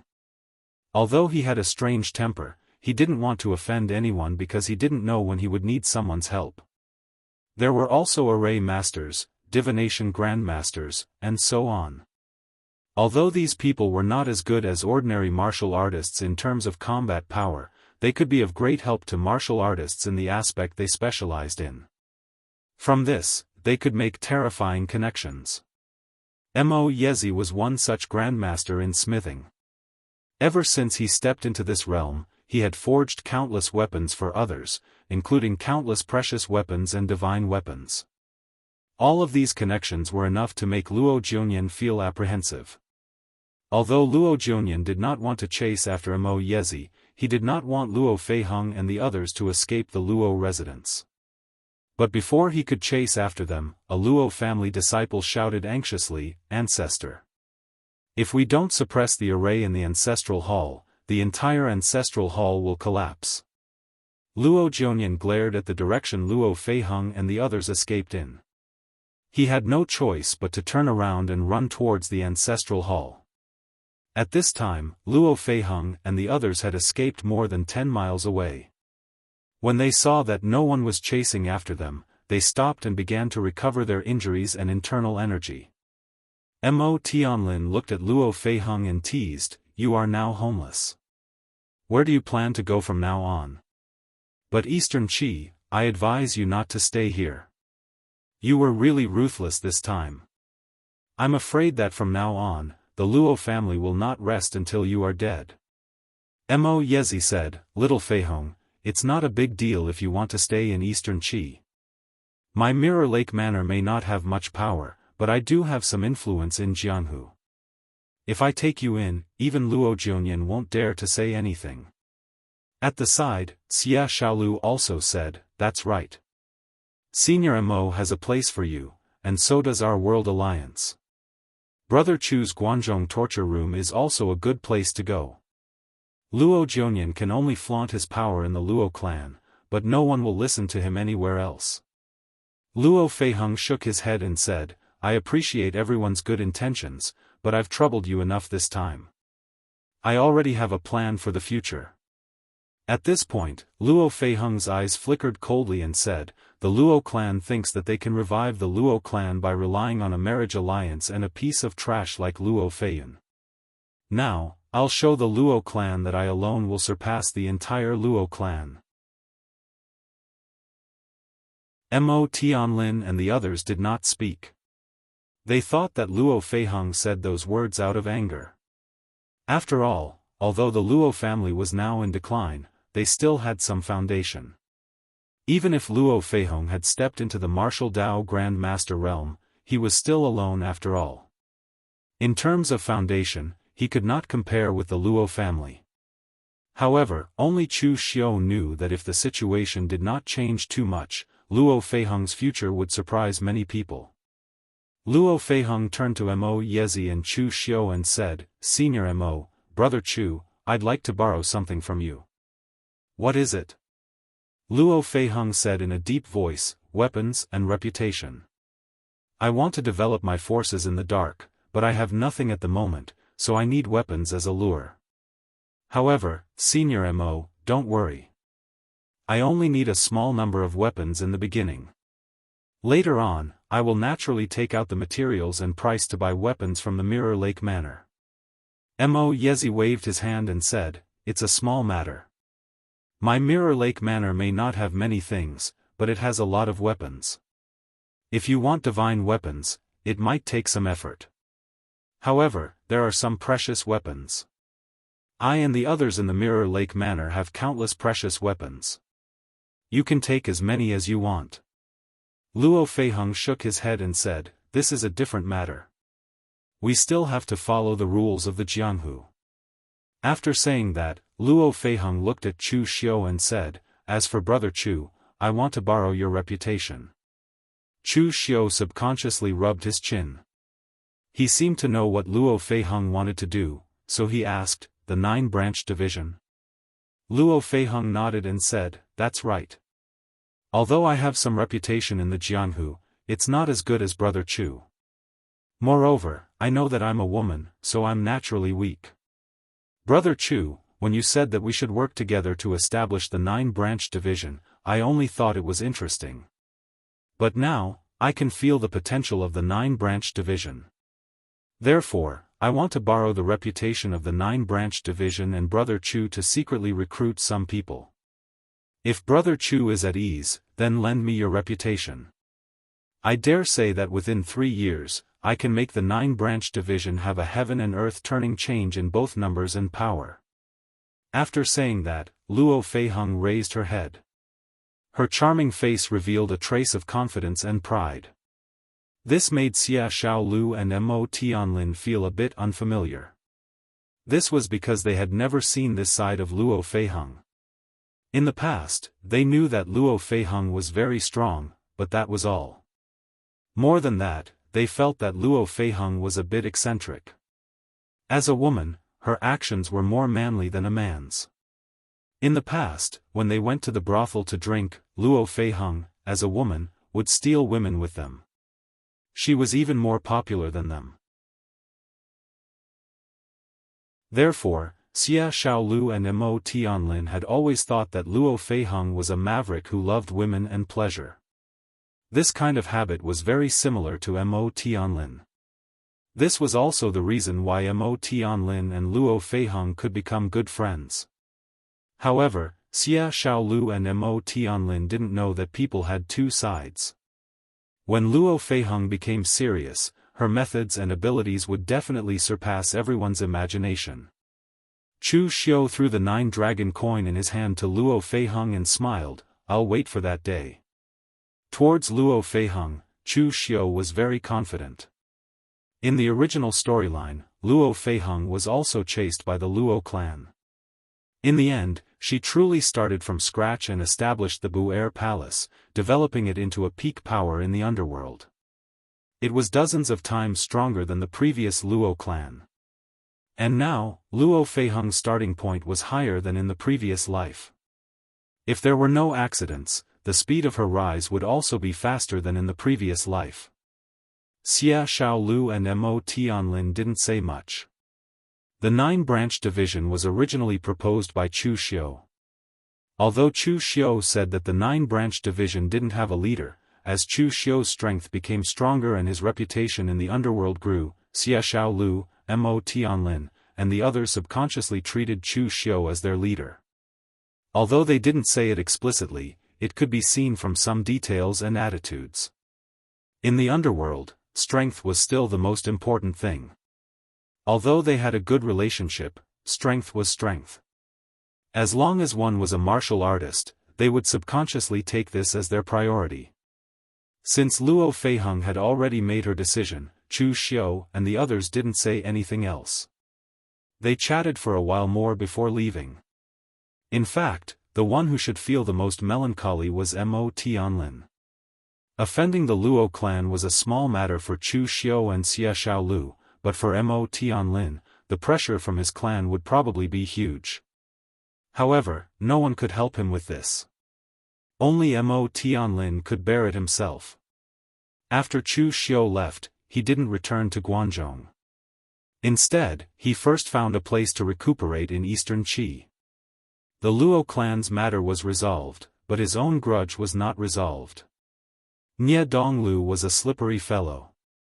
Chu Xiu had the strength to kill him, but he didn't have the opportunity to do so.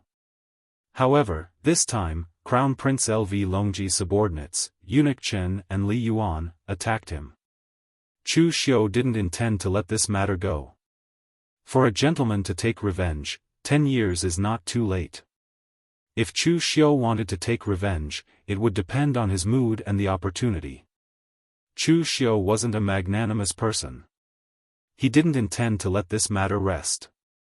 If others knew that Chu Xiu dared to take revenge on the Crown Prince of Eastern Qi in Eastern Qi's territory, they would definitely think that Chu Xiu was crazy. However, sometimes, things had to be looked at from another angle. So what if he was the Crown Prince of Eastern Qi? Before he became the Emperor, the Crown Prince was still the Crown Prince. Even in the original plot, the seemingly mediocre Emperor of Eastern Qi, Lu Haochang, was still alive. At the very least, when Chu Xiu transmigrated, Lu Longji was still the Crown Prince.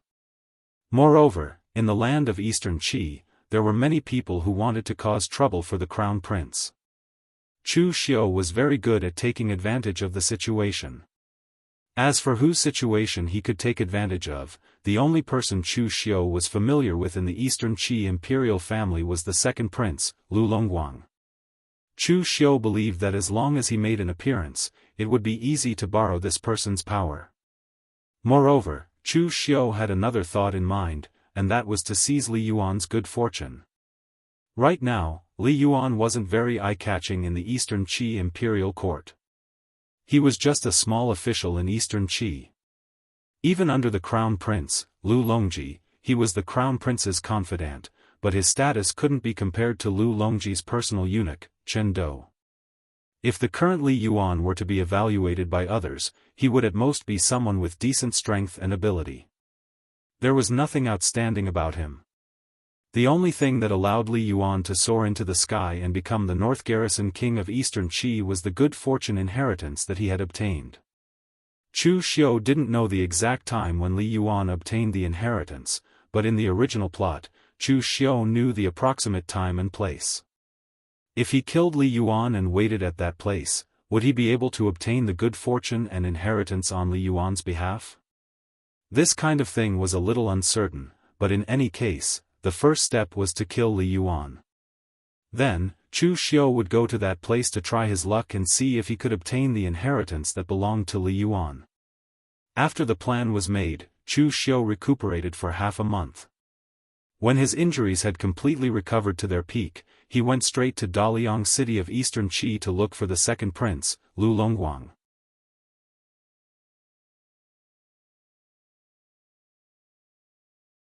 Chapter 449. Among the three countries, Eastern Qi was the largest and the most prosperous. As the capital city of Eastern Qi, Great Liang City was naturally the same. It was bustling with activity, and the city was filled with nobles and countless Jianghu experts. However, no one dared to cause trouble here. As the capital city of Eastern Qi was the most heavily guarded place. There were countless experts from the military and the imperial palace. Anyone who dared to cause trouble here would have to be tired of living. Chu Xiu wanted to find the second prince, LV Longguang, but he could not just meet him on a whim.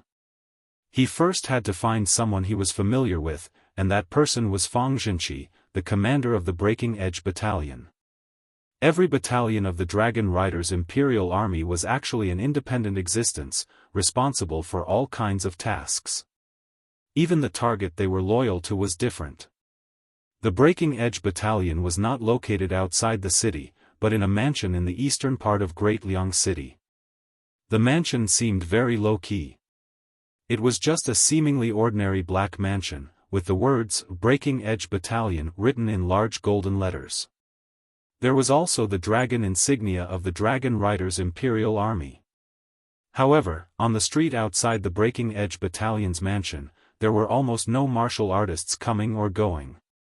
These martial artists were not idiots, and they knew what kind of place this was. This was the Dragon Riders' Imperial Army that belonged to the royal family of Eastern Qi. If they accidentally provoked them, they would not even know how they died. Chu Xiu knocked on the door, and 2 Dragon Riders' Imperial Army wearing black light armor immediately surrounded him. They sized up Chu Xiu and asked in an unfriendly tone, "Who are you?" Chu Xiu said indifferently, "Please go and inform Sir Fang that Chu Xiu has come to visit. He will know who I am." The 2 Dragon Riders' Imperial Army looked at each other. One of them went in to make the report, while the other stayed outside to keep an eye on Chu Xiu. Fortunately, Chu Xiu's strength was relatively strong, and he revealed the cultivation of the 5 Qis gathering in the origin. If it was anyone else, they would have been locked up and interrogated by the Dragon Riders' Imperial Army. The Imperial Dragon Riders belonged to the Imperial family, so if outsiders came looking for them, it would most likely not be a good thing. After a while, Fang Zhenqi walked out. Seeing that it was Chu Xiu, he asked in surprise, "Why are you here?" During the case of Qiu Zhenqing at the Pegasus Ranch, Fang Zhenqi had indeed dealt with Chu Xiu a lot. If it were not for Chu Xiu, the second prince would not have set the crown prince up. However, the cooperation between the 2 parties was only for mutual benefit. Chu Xiu was still a person from the Guanzhong torture room. Fang Zhenqi was a little surprised to see Chu Xiu again. Chu Xiu smiled and said, "It's not convenient here. Let's talk inside." Fang Zhenqi frowned, but he still invited Chu Xiu to a meeting hall and asked, "Can you tell me what's the matter now?" "I want to see the second prince," Chu Xiu said in a low voice. Fang Zhenqi frowned and was about to say something, but he heard Chu Xiu say, "Lord Fang, don't refuse, and don't ask me why I want to see the second prince. I can only say these words to the second prince. In short, it's good for the second prince, and there's no harm. Moreover, this is the Great Liang City of Eastern Qi.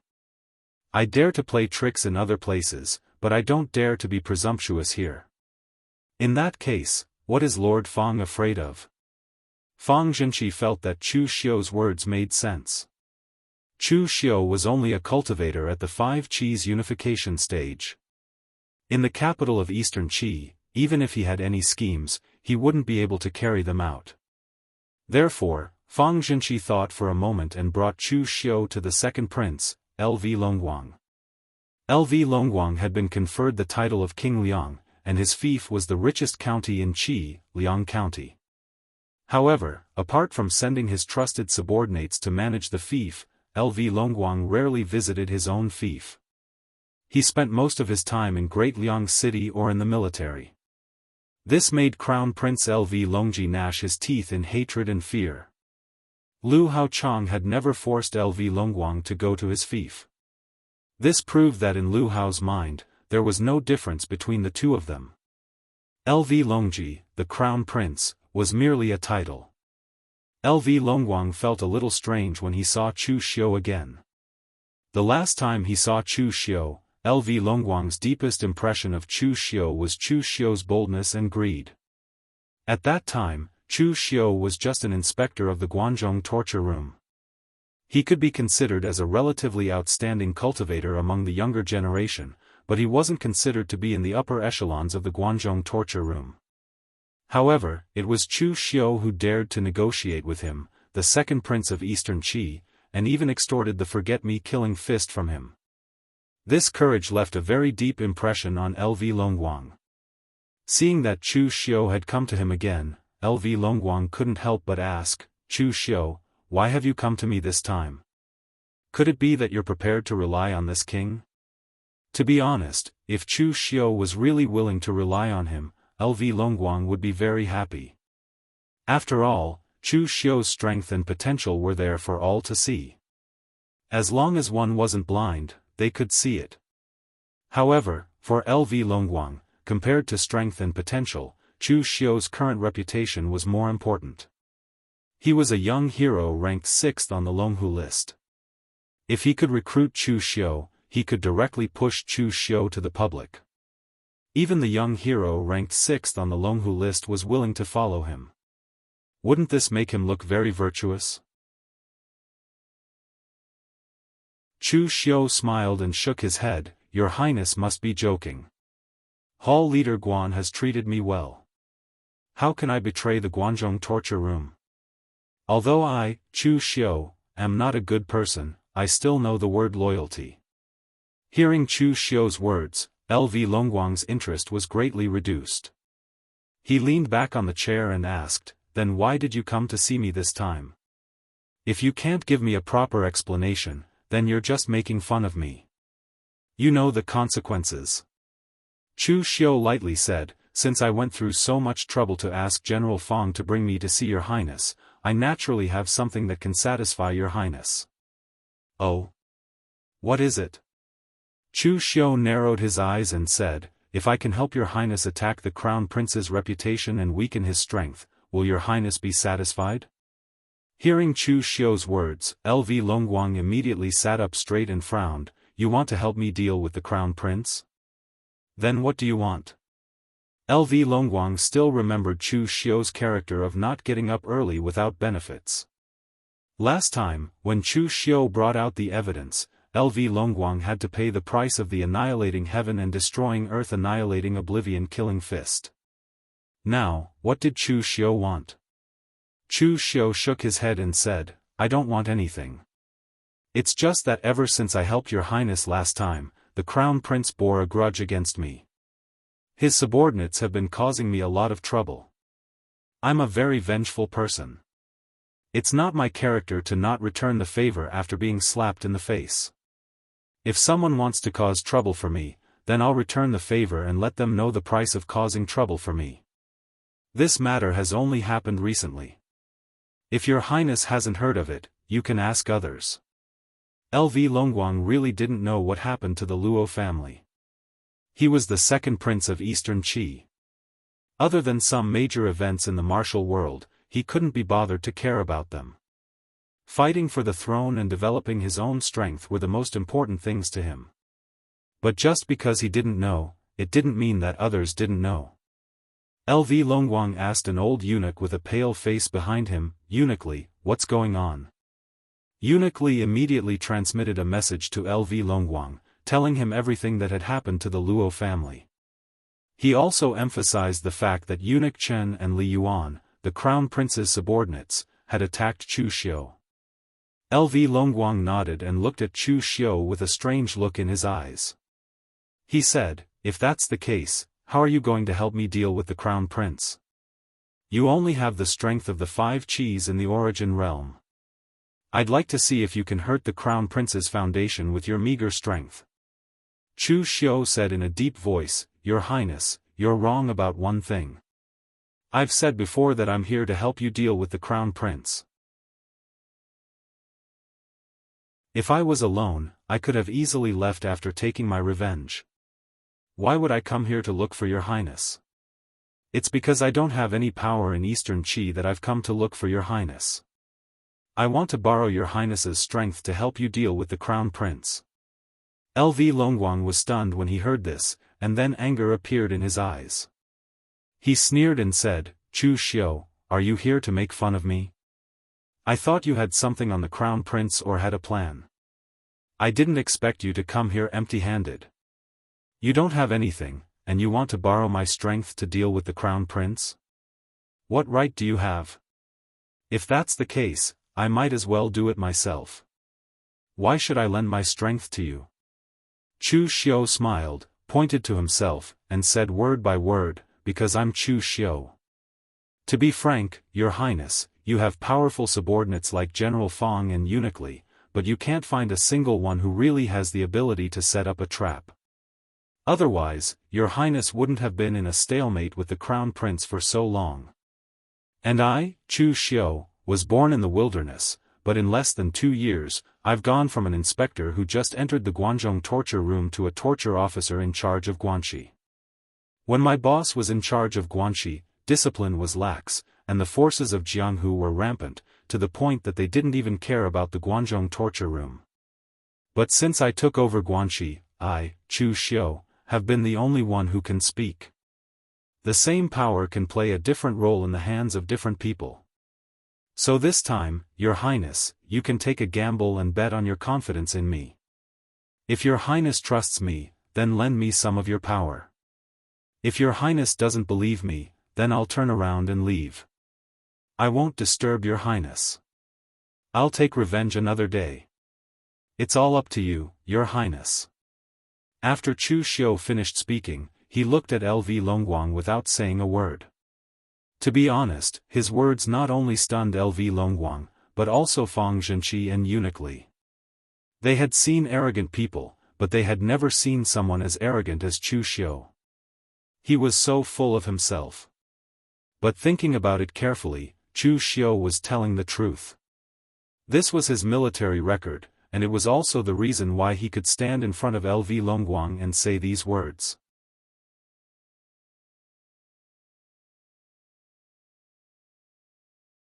Chapter 450. LV Longguang sized up Chu Xiu without saying a word.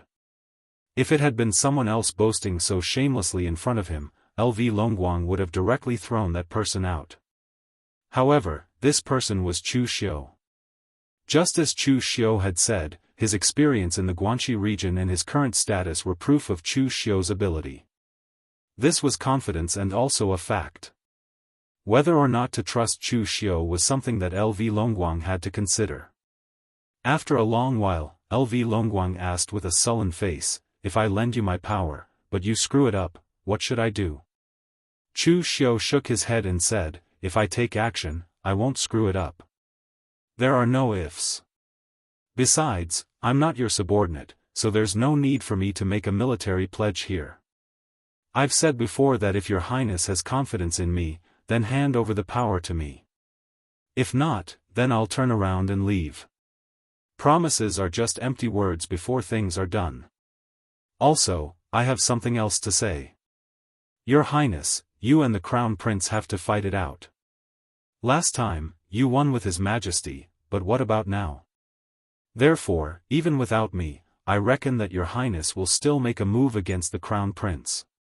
Now, it's just that I'm the leader, so there's not much difference."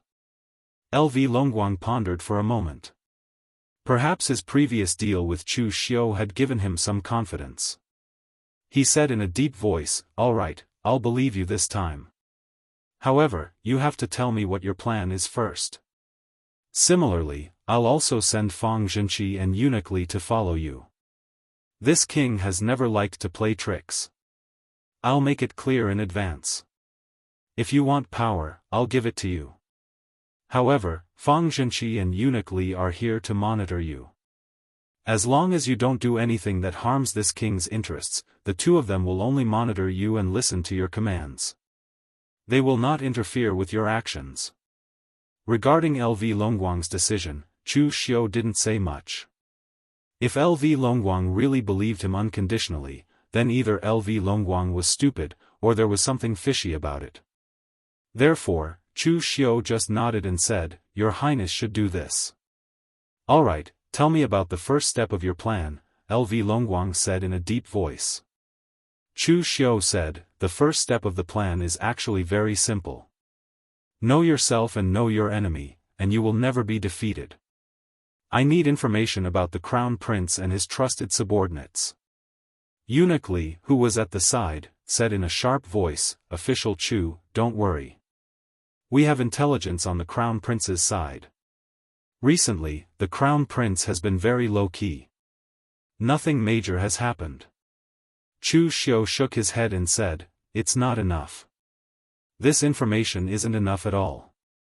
Eunuch Li frowned and said, "What do you mean by this, official Chu? Could it be that you doubt the accuracy of our information?" The Crown Prince has just been reprimanded by His Majesty, and he's keeping a low profile and enduring patiently right now. How could he possibly do anything? LV Longguang had fought the Crown Prince for so many years, so he naturally knew the importance of information. So, the information under his command was managed by Eunuch Li. Now, when he heard Chu Xiu speak in this way, it seemed as if Chu Xiu didn't trust him, and this caused Eunuch Li to instantly be slightly displeased. Chu Xiu cupped his hands and said, "Eunuch Li, please don't take offense. I'm not saying that your information is wrong, but it's too little. Eunuch Li, your subordinates are limited, so things like information have to be obtained from specialized places. Only there would you be able to obtain extremely accurate and detailed information." Where? Eunuch Li was bewildered. Wind-sweeping pavilion. Before Southbridge City's wind-sweeping pavilion, Chu Xiu had just left not too long ago, yet he'd returned at this moment. If it was in terms of information, then no power in the world could compare to wind-sweeping pavilion, and the information gathered by Eunuch Li's subordinates could only be considered as gossip in the underworld when compared to wind-sweeping pavilion. So, Chu Xiu's first step was naturally to come to wind-sweeping pavilion to obtain information. Fang Zhenqi and Eunuch Li were following behind Chu Xiu. Both of them were great experts at the unity stage. According to LV Longguang, even though they usually listened to Chu Xiu's commands, the meaning behind their actions was very obvious, and it was to monitor Chu Xiu in the open. When they arrived at the entrance of wind-sweeping pavilion, Chu Xiu said to Eunuch Li, "Eunuch Li, please wait here. I'll enter wind-sweeping pavilion with Lord Fang." Eunuch Li frowned and said, "What's the meaning of this? You're not allowing me to enter as well?" Chu Xiu smiled and said, "Eunuch Li, please don't take it to heart. Wind-sweeping pavilion is a sect in the underworld after all, and it's rather sensitive towards members of the imperial family. It's fine for me to follow Lord Fang who's changed into casual clothes, but Eunuch Li, even if you've changed your clothes, the characteristics of a member of the imperial family are still very obvious, and it's easy for wind-sweeping pavilion to misunderstand." Southbridge City was the headquarters of wind-sweeping pavilion, and there were many grandmasters in the martial Dao here. So, it was practically obvious that Eunuch Li was a eunuch with a single glance. Even though there were many people in the underworld that cultivated themselves into eunuchs, there were only a few who were willing to castrate themselves for the sake of refining their divine palaces. Most eunuchs were from the imperial palace. Eunuch Li grunted lightly, yet he didn't flare up. Chu Xiu had a sense of propriety when he spoke. He didn't directly say that he was afraid the members of wind-sweeping pavilion would notice that Eunuch Li was a eunuch, so they wouldn't allow him to enter. Instead, he directly said that Eunuch Li was a member of the imperial family, and this caused Eunuch Li to have a rather good impression of him. Even though he was a eunuch, he hated terms such as eunuch and eunuch. Chu Xiu brought Fang Zhenqi into wind-sweeping pavilion. The martial artist who welcomed Chu Xiu last time saw Chu Xiu again, and he hurriedly went up to greet him with a chuckle. "Official Chu, what news do you intend to buy from my wind-sweeping pavilion again?" Chu Xiu said, "It's a big deal this time. I'll have to trouble you to invite Pavilion Master Qi over." If it was an ordinary martial artist at the 5 Qi's origin stage, it would be very difficult for Chu Xiu to personally invite a grandmaster like Qi Yuanli to discuss business even with his status. However, when this martial artist saw the scene of Qi Yuanli personally welcoming Chu Xiu last time, he thought that there was some relationship between Qi Yuanli and Chu Xiu. So this time, he swiftly brought Chu Xiu and Fang Zhenqi to a guest room, and he hurriedly went to invite Qi Yuanli over. Qi Yuanli frowned when he heard that Chu Xiu wanted to see him again. The last time he gave Chu Xiu a piece of information, it was because he wanted to form a good relationship with him. This time, Chu Xiu came again. This time, he really didn't know what was good for him. Did he really think that Wind-Sweeping Pavilion was a charity that was willing to give away anything? However, Qi Yuanli did not show it. He still smiled and pushed the door open. Chu, what news are you here to buy this time? Actually, if it's not big news, you can just buy it from your subordinates. You don't have to come to me every time. Qi Yuanli also saw Fang Zhenqi at this time, but he did not know who Fang Zhenqi was. Although Wind-Sweeping Pavilion sold information, it was not to the extent that they could recognize a random person's identity. Chu Xiu did not have time to exchange pleasantries with Qi Yuanli. He went straight to the point and said, Pavilion Master Qi, I'm here to discuss a big business with you this time. This business needs to be done by you. Qi Yuanli frowned. What big business? Chu Xiu said in a deep voice, it's about the Eastern Qi royal family's business. Pavilion Master Qi, do you dare to do it? Qi Yuanli's eyebrows twitched when he heard that. This business was really big. What kind of news about the royal family? If you are talking about the entire royal family, then I'm sorry. Even if Guan Xiu came personally, I wouldn't dare to sell it. Chu Xiu shook his head. Of course I don't have such a big appetite.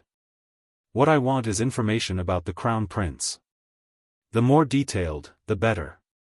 You should have that, right? When he heard that Chu Xiu only wanted information about the Crown Prince, Qi Yuanli heaved a sigh of relief. I do have that. Qi Yuanli looked at Chu Xiu in surprise. He vaguely guessed why Chu Xiu wanted information about the Crown Prince. The Luo family's matter was just a small matter to LV Longguang, so it wasn't worth mentioning. However, to the people of the underworld, it was gossip material. He naturally knew that Chu Xiu had been besieged by the Crown Prince's subordinates. However, Qi Yuanli added, Chu, the Crown Prince is the Crown Prince of Eastern Qi, after all. There is a lot of detailed information about him, and there are many secret items. If you want them, they will be very expensive. Chu Xiu glanced at Fang Zhenqi, and Fang Zhenqi immediately took out the purple gold from his secret space box. Although he wanted to take revenge, LV Longguang would also benefit from it. Therefore, he naturally wouldn't pay for the information himself. The purple gold in Fang Zhenqi's hands was neatly smelted into the shape of gold bricks. Each brick weighed more than 100 taels. As Fang Zhenqi piled up the purple gold bricks on the table, Qi Yuanli hurriedly said, That's enough. It's enough. He glanced at Fang Zhenqi in surprise. This guy was really generous. This was purple gold, after all. To be able to smelt it into purple gold bricks so neatly, he must have a powerful background. However, Qi Yuanli didn't ask too much.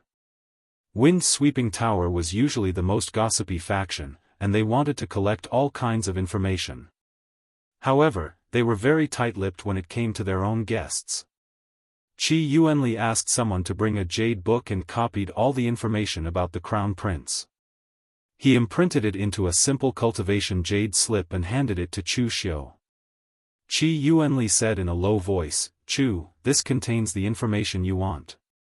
However, this is related to the royal family, so it's best not to spread it. Of course, even if it does, it will have nothing to do with Wind-Sweeping Tower.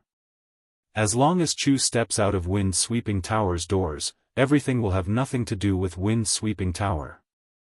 Chu Xiu nodded and said, Don't worry, Tower Master Qi. I know the rules. With that, Chu Xiu left Wind-Sweeping Tower with Fang Zhenqi. After meeting up with Uniquely, the three of them read the contents of the jade slip together. After reading it, Uniquely's forehead was covered in sweat. Only now did he realize how far behind Wind-Sweeping Tower was in terms of collecting information. He actually didn't notice so many movements on the Crown Prince's side. This was a dereliction of duty.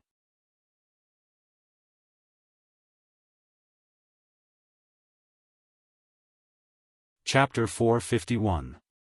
Back in Great Liang City, LV Longguang asked Chu Xiu, Did the Crown Prince really make a move? Chu Xiu smiled and said, Eunuch Li and the others have also seen the news. Your Highness can directly ask Eunuch Li. Eunuch Li's expression was a bit ugly as he cupped his hands at LV Longguang and said, Your Highness, this old servant has failed in his duties. The Crown Prince has indeed made a big move recently. Ever since the Crown Prince was punished by the Emperor to reflect at home, the Crown Prince has been very honest and low-key on the surface, but in reality, the Crown Prince has secretly sent people to contact all the wild powers in the southwest. The 5 families, 8 families, 11 sects, and 23 strongholds, wanting to bring them all under his command. Once he succeeds, the Crown Prince will completely control the southwest and even control most of the trade routes between West Chu and our eastern Qi. The southwest that Eunuch Li spoke of was an area close to the west of eastern Qi, close to the 10,000 mountains. Although the area was large, it was sparsely populated, making it seem desolate and barbaric. There were no counties set up there and it was only known as the Southwest. There were only a few states within it. Originally, this place could be said to be looked down upon by no one, but in the last several hundred years, this place had become an important trade route between West Chu and Eastern Qi. Although there were many barren mountains and dense forests, making the road difficult to traverse, the distance was very close, so there were many merchants coming and going. This place gradually became popular with merchants and naturally formed a power. It was the 5 families, 8 families, 11 sects, and 23 strongholds that Eunuch Li spoke of. Although there were nearly 50 of these powers, their strength was not very strong. After all, the oldest of them was only 100 years old. But regardless of whether these powers were strong or not, once they joined the Crown Prince's command, it would be a huge boost to the Crown Prince's power. Moreover, because the Crown Prince already controlled a strong trade route, his own income would also increase crazily. For LV Longguang, this was definitely not a good thing. LV Longguang sneered and said, Not only did he collude with Jianghu Yuan, but now my eldest brother dares to collude with these wild powers in the southwest. He really doesn't know what's good for him. This prince will go to father and report him. I'm sure he won't be able to bear the consequences. At this time, Chu Xiu said lightly, Your Highness should calm down first. It's useless for you to go. Perhaps you will be reprimanded by His Majesty. LV Longguang frowned and said, Why? Chu Xiu said, This time, His Highness the Crown Prince's actions are different from last time. Jianghu Yuan's identity was special. If the Crown Prince cooperated with him, it would be a taboo. Now that the Crown Prince was recruiting these ruffians, the meaning was completely different. Although the Jianghu and the court stand in opposition, it is not impossible for them to work together. Your Highness, do not forget the battle between Northern Yan and Eastern Qi. At that time, the Northern Yan was able to win because the Northern Yan royal family worked together with the Northern Yan martial arts forces. Now, His Majesty has also realized his previous mistake and has begun to take the initiative to cooperate with the martial arts forces of Eastern Qi. Even the White Tiger Hall has been merged with Eastern Qi. You should know this, Your Highness. Therefore, now the Crown Prince's behavior is no longer a big deal to His Majesty. He will even praise the Crown Prince for being flexible. If Your Highness were to complain about this matter now, I'm afraid you will be the one reprimanded because you fail to understand His Majesty's meaning. LV Longguang was not stupid. After hearing Chu Xiu's explanation, he immediately understood. LV Longguang was so angry that he crushed a teacup and said coldly, This plan is definitely not something that my useless eldest brother could come up with. There must be someone around him who gave him the idea. Chu Xiu said calmly, It doesn't matter if there is someone who gave the Crown Prince the idea or not. Anyway, as long as the plan is completed, the Crown Prince's power will increase greatly. LV Longguang waved his hand and looked at Chu Xiu. He said in a deep voice, What kind of power do you want? I can give it to you.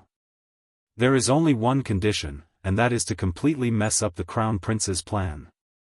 Chu Xiu narrowed his eyes and said, Of course it's an elite force. Lord Feng's dragon riders and Eunuch Li's subordinates should also have a group of people. Lend them to me, and I promise to give your highness a satisfactory result. This time, LV Longguang did not hesitate. He waved his hand and said in a deep voice, "All right. From today onwards, Feng Xianxia and Eunuch Li's subordinates, including the two of them, will listen to your orders." Walking out of the prince's mansion, Eunuch Li asked Chu Xiu, "Official Chu, what should we do now?" Eunuch Li had made a mistake in the matter of wind-sweeping brothel, so his attitude towards Chu Xiu had become much more humble. Feng Xianxia did not say anything. The Dragon Riders' imperial army was strict in their orders. Since His Highness had already said to listen to Chu Xiu, he would naturally do whatever Chu Xiu wanted him to do. As long as Chu Xiu did not threaten His Highness's interests, he would definitely not have any objections. Chu Xiu raised his eyebrows and said, "The 5 factions, 8 families, 10 sects, and 23 strongholds. To put it bluntly, these powers are just a motley crew with clay chickens and pottery dogs. If His Highness's subordinates were to go all out, it would not be difficult to kill them. However, doing so would cause too much of a commotion, and it would be easy for the Crown Prince to notice. Secondly, it would affect His Highness's reputation." Eunuch Li frowned and said, "You said it yourself. There are no top-notch sects among those dozens of powers. They are just a motley crew. How could they affect His Highness's reputation?" Chu Xiu raised his eyebrows and said, "Don't forget His Highness's identity. The imperial court massacring the martial arts sects is a very sensitive matter.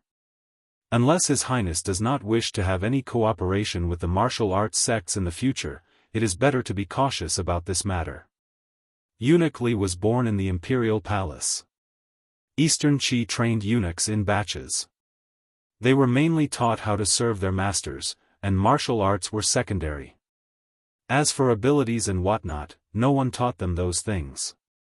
It was all up to them to comprehend on their own. Therefore, although Eunuch Li was much older than Chu Xiu and had been by LV Longguang's side for so many years, in terms of seeing the big picture, he was really not as good as Chu Xiu.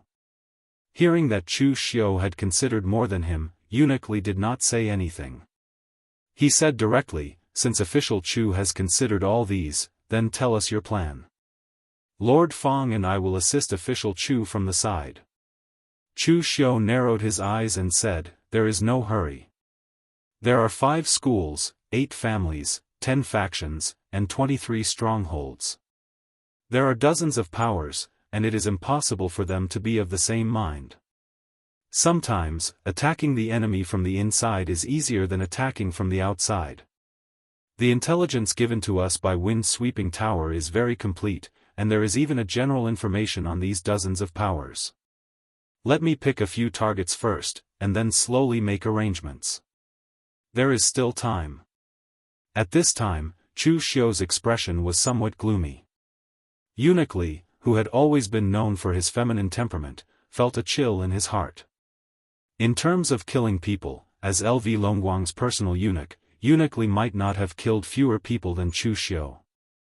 But in terms of those who had indirectly died in the hands of Chu Xiu, Eunuch Li could not compare to Chu Xiu. 3 days later, in one of the largest brothels in Great Liang City, Emerald Jade Pavilion, Chu Xiu, Feng Xianxia, and Eunuch Li were sitting in a private room drinking wine, but they did not ask for a single girl. Feng Xianxia was fine, but Eunuch Li was sitting there feeling uncomfortable. He was a eunuch, why did he come to such a place? If His Highness had not ordered him to listen to Chu Xiu, Eunuch Li would definitely think that Chu Xiu was humiliating him. Just when Eunuch Li felt extremely uncomfortable and wanted to ask Chu Xiu what he was doing here, Chu Xiu knocked on the table and made a gesture to keep quiet. With his eyes slightly closed, a powerful spiritual force bloomed from Chu Xiu's body like silk threads, spreading in all directions. At this moment, Feng Xianxia and Eunuch Li were shocked. What a terrifying spiritual force! Feng Xianxia and Eunuch Li were both experts at the unity of heaven and man realm, but even they could feel the strength of Chu Xiu's spiritual force. It was so strong that it made them tremble. Even if the people of the Xiahou clan came, their spiritual force would not be comparable to Chu Xiu's. In fact, although Chu Xiu's spiritual force was strong before, it was not strong to this extent. But after killing Zhang Chufan and obtaining the orthodox inheritance of the Demon Heart Hall, the great art of mental demons rotation and the 9 major forms of soul assimilation, Chu Xiu's spiritual force could be said to have directly skyrocketed to another realm. The martial arts of the Demon Heart Hall could be said to coexist with evil and miraculous. The great art of mental demons rotation was a method that specialized in cultivating spiritual force, while the 9 major forms of soul assimilation was an existence that combined spiritual force with martial arts and even Buddhist martial arts, which was even more miraculous. Now, if Chu Xiu fought with Xiahou Wujiang again, even if he only used spiritual force, he could completely crush Xiahou Wujiang. At this time, Chu Xiu's spiritual force had also undergone a strange change. His spiritual force was like a coiled silk thread, spreading to other places in the Emerald Jade Pavilion like a spider's web, light and yet tough. Except for the martial arts grand masters or the experts who specialized in spiritual force, no one could notice this change. And at this time, in the Emerald Jade Pavilion, there was naturally no such person. This move was one of the 9 major soul techniques, the Silk Soul Net. According to the inheritance of the cultivation technique, when one mastered this technique, they could use it with all their strength, and everyone within a radius of several thousand feet would be enveloped by this soul net. Every single thread could entangle a martial artist's soul and Yuan Shen, instantly taking a person's life. Of course, the current Chu Xiu was still very far away from this level. At present, this cultivation method was only used by Chu Xiu to eavesdrop. All the sounds in the entire Emerald Jade Pavilion were transmitted to Chu Xiu through the Silk Soul Net and reflected into Chu Xiu's mind. Then, Chu Xiu separated 2 strands of spiritual force and transmitted them to Feng Zhenqi and Eunuch Li. After blocking out the chaotic sounds, 2 familiar voices once again appeared in Chu Xiu's and the other's ears. One was Eunuch Chen, and the other was Li Yuan.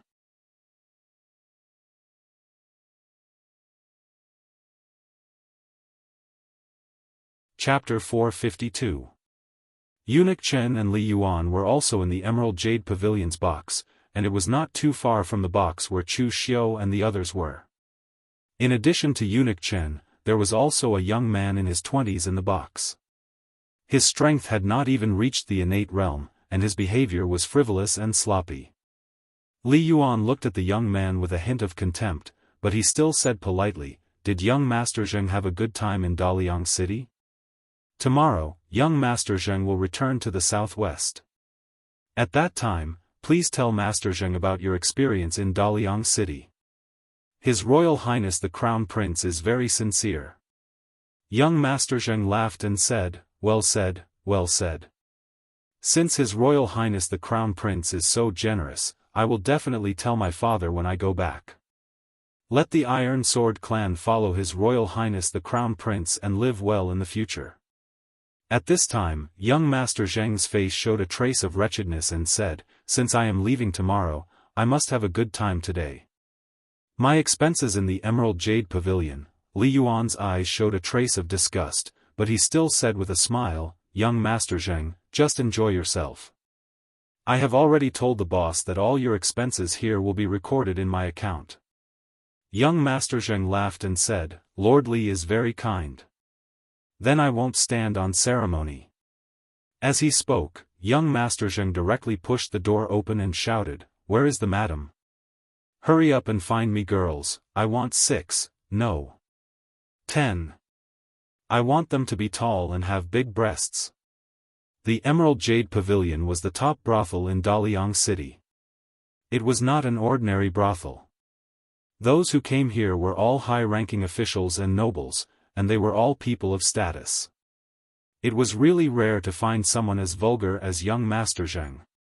Someone was angry and wanted to say something, but when they saw that young Master Zheng came out of the box and was told who the box belonged to, they immediately dared not say anything. Although Li Yuan was not a big shot in the Eastern Qi imperial court, he was the confidant of His Royal Highness the Crown Prince. Offending Li Yuan was the same as offending the Crown Prince.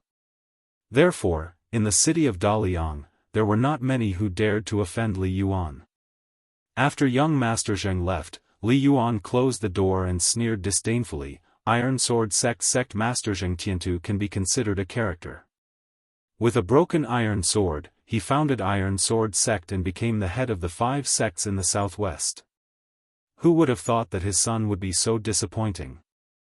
Wine, women, avarice, and arrogance, as if he has never seen the world. This time, the Crown Prince was prepared to recruit people from the 5 schools, 8 clans, 11 sects, and 23 strongholds.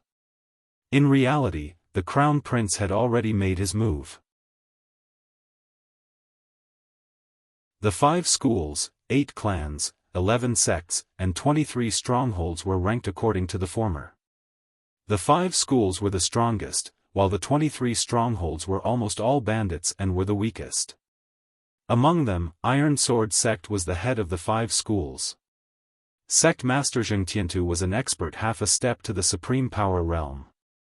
In the wilderness of the southwest, which was full of dense forests, he relied on a broken iron sword to become the head of the 5 schools. He was definitely a character, and he was also the person that the Crown Prince paid special attention to. Now, it was almost certain that he was ready to rely on the Crown Prince. Because of this, he sent his own son, Zheng Chengyong, to let him experience Daliang City and see the Crown Prince's final sincerity. These days, Li Yuan and Eunuch Chen had brought Zheng Chengyong to eat, drink, and have fun. They wanted to completely win him over and make Iron Sword Sect sincerely submit to His Royal Highness the Crown Prince. However, this young Master Zheng was really too inexperienced. He was obsessed with wine, women, avarice, and anger. He was like a lecherous demon. Some of his actions in the past few days made Li Yuan feel extremely embarrassed. If not for His Royal Highness the Crown Prince's instructions, he would not want to accompany such a useless person to wander around. Eunuch Chen said slowly, "Calm down. His Royal Highness the Crown Prince is only doing this for his father, Zheng Tiantu. The more useless this Zheng Chengyong is, the better. As long as he is won over, Iron Sword Sect will definitely stand on His Royal Highness the Crown Prince's side. 5 schools, 8 clans, 11 sects, and 23 strongholds. As long as more than half of these forces stand on our side, His Royal Highness the Crown Prince will succeed. Iron Sword Sect is the head of the 5 schools and is a target that we must recruit." Li Yuan snorted softly and said, "I know. Then let him be free and unrestrained for another day. He is just a country bumpkin who has never seen the world. He will not be able to enjoy the bustling scene of Great Liang City in the southwest." At this time, Li Yuan suddenly thought of something. He took out a brocade box and handed it to Eunuch Chen, saying, "Eunuch Chen, this is the South Sea Black Pearl that His Royal Highness asked me to collect last time. He said that he wanted to give it to Miss Qingqing. It is not appropriate for me to enter Miss Qingqing's chamber, so I hope Eunuch Chen can help me pass it to her." Hearing Li Yuan's words, Eunuch Chen immediately frowned. That Miss Qingqing was the Emerald Jade Pavilion's top courtesan, Han Qingqing. Long ago, she was fancied by His Royal Highness the Crown Prince. Since then, she had become His Royal Highness the Crown Prince's exclusive property. She no longer solicited guests, but she still lived in the Emerald Jade Pavilion. It was not that LV Longji was stingy, but he was the Crown Prince after all. It would be fine if he took a commoner as his concubine, but if he married a prostitute, it would not sound good. Therefore, he could only sneak around like this. Eunuch Chen frowned and said, "His Royal Highness has many enemies. At this time, he should focus on developing his own strength. What is the meaning of being infatuated with a prostitute all day long? Not only will it affect his energy, but it will also be easy for others to use against him. Li Yuan, you must find a chance to talk to His Royal Highness about this. Li Yuan only smiled and did not say much.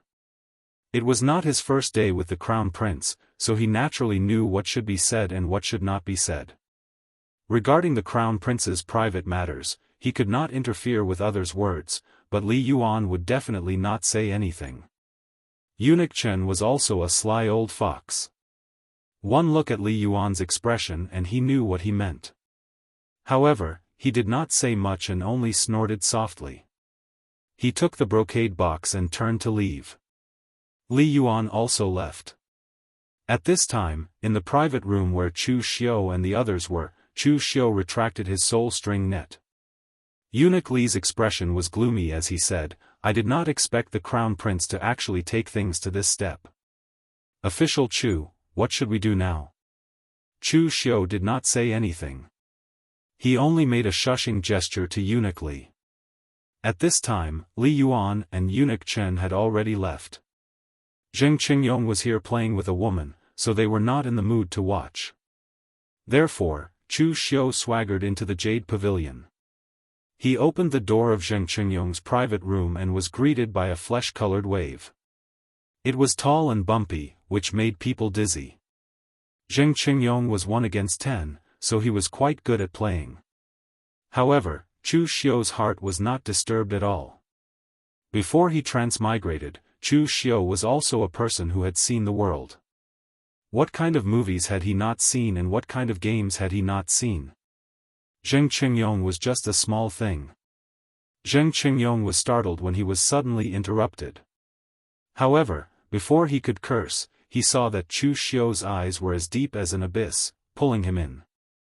The other women had also fallen into a deep sleep. Using the skill of extinguishing heaven, destroying earth and soul transfer to deal with a warrior who had not even reached the innate realm was child's play. At this time, Zheng Qingyong was like a puppet in Chu Xiu's hands, without the slightest autonomy. After putting on his clothes, Zheng Qingyong followed behind Chu Xiu in a daze and went straight to the top floor of the Jade Pavilion. The top floor had long been closed to the public, because it was the residence of the top beauty, Han Qingqing. The crown prince had treated Han Qingqing quite well and had even specially assigned 2 Xiantian realm cultivators to stand guard here. However, when faced with Chu Xiu, the 2 cultivators did not even make a sound before they were completely controlled by the great art of extinguishing heaven and destroying earth and soul shifting. With their memories wiped, they would not remember that anyone had ever been to the top floor. At this time, in the room on the top floor, a beautiful woman was playing with a black pearl in a brocade box. Her eyes showed a look of surprise. This woman was Han Qingqing. Although she was the top beauty of the Jade Pavilion, a prostitute was still a prostitute. Han Qingqing had never thought that one day she would be chosen by the crown prince.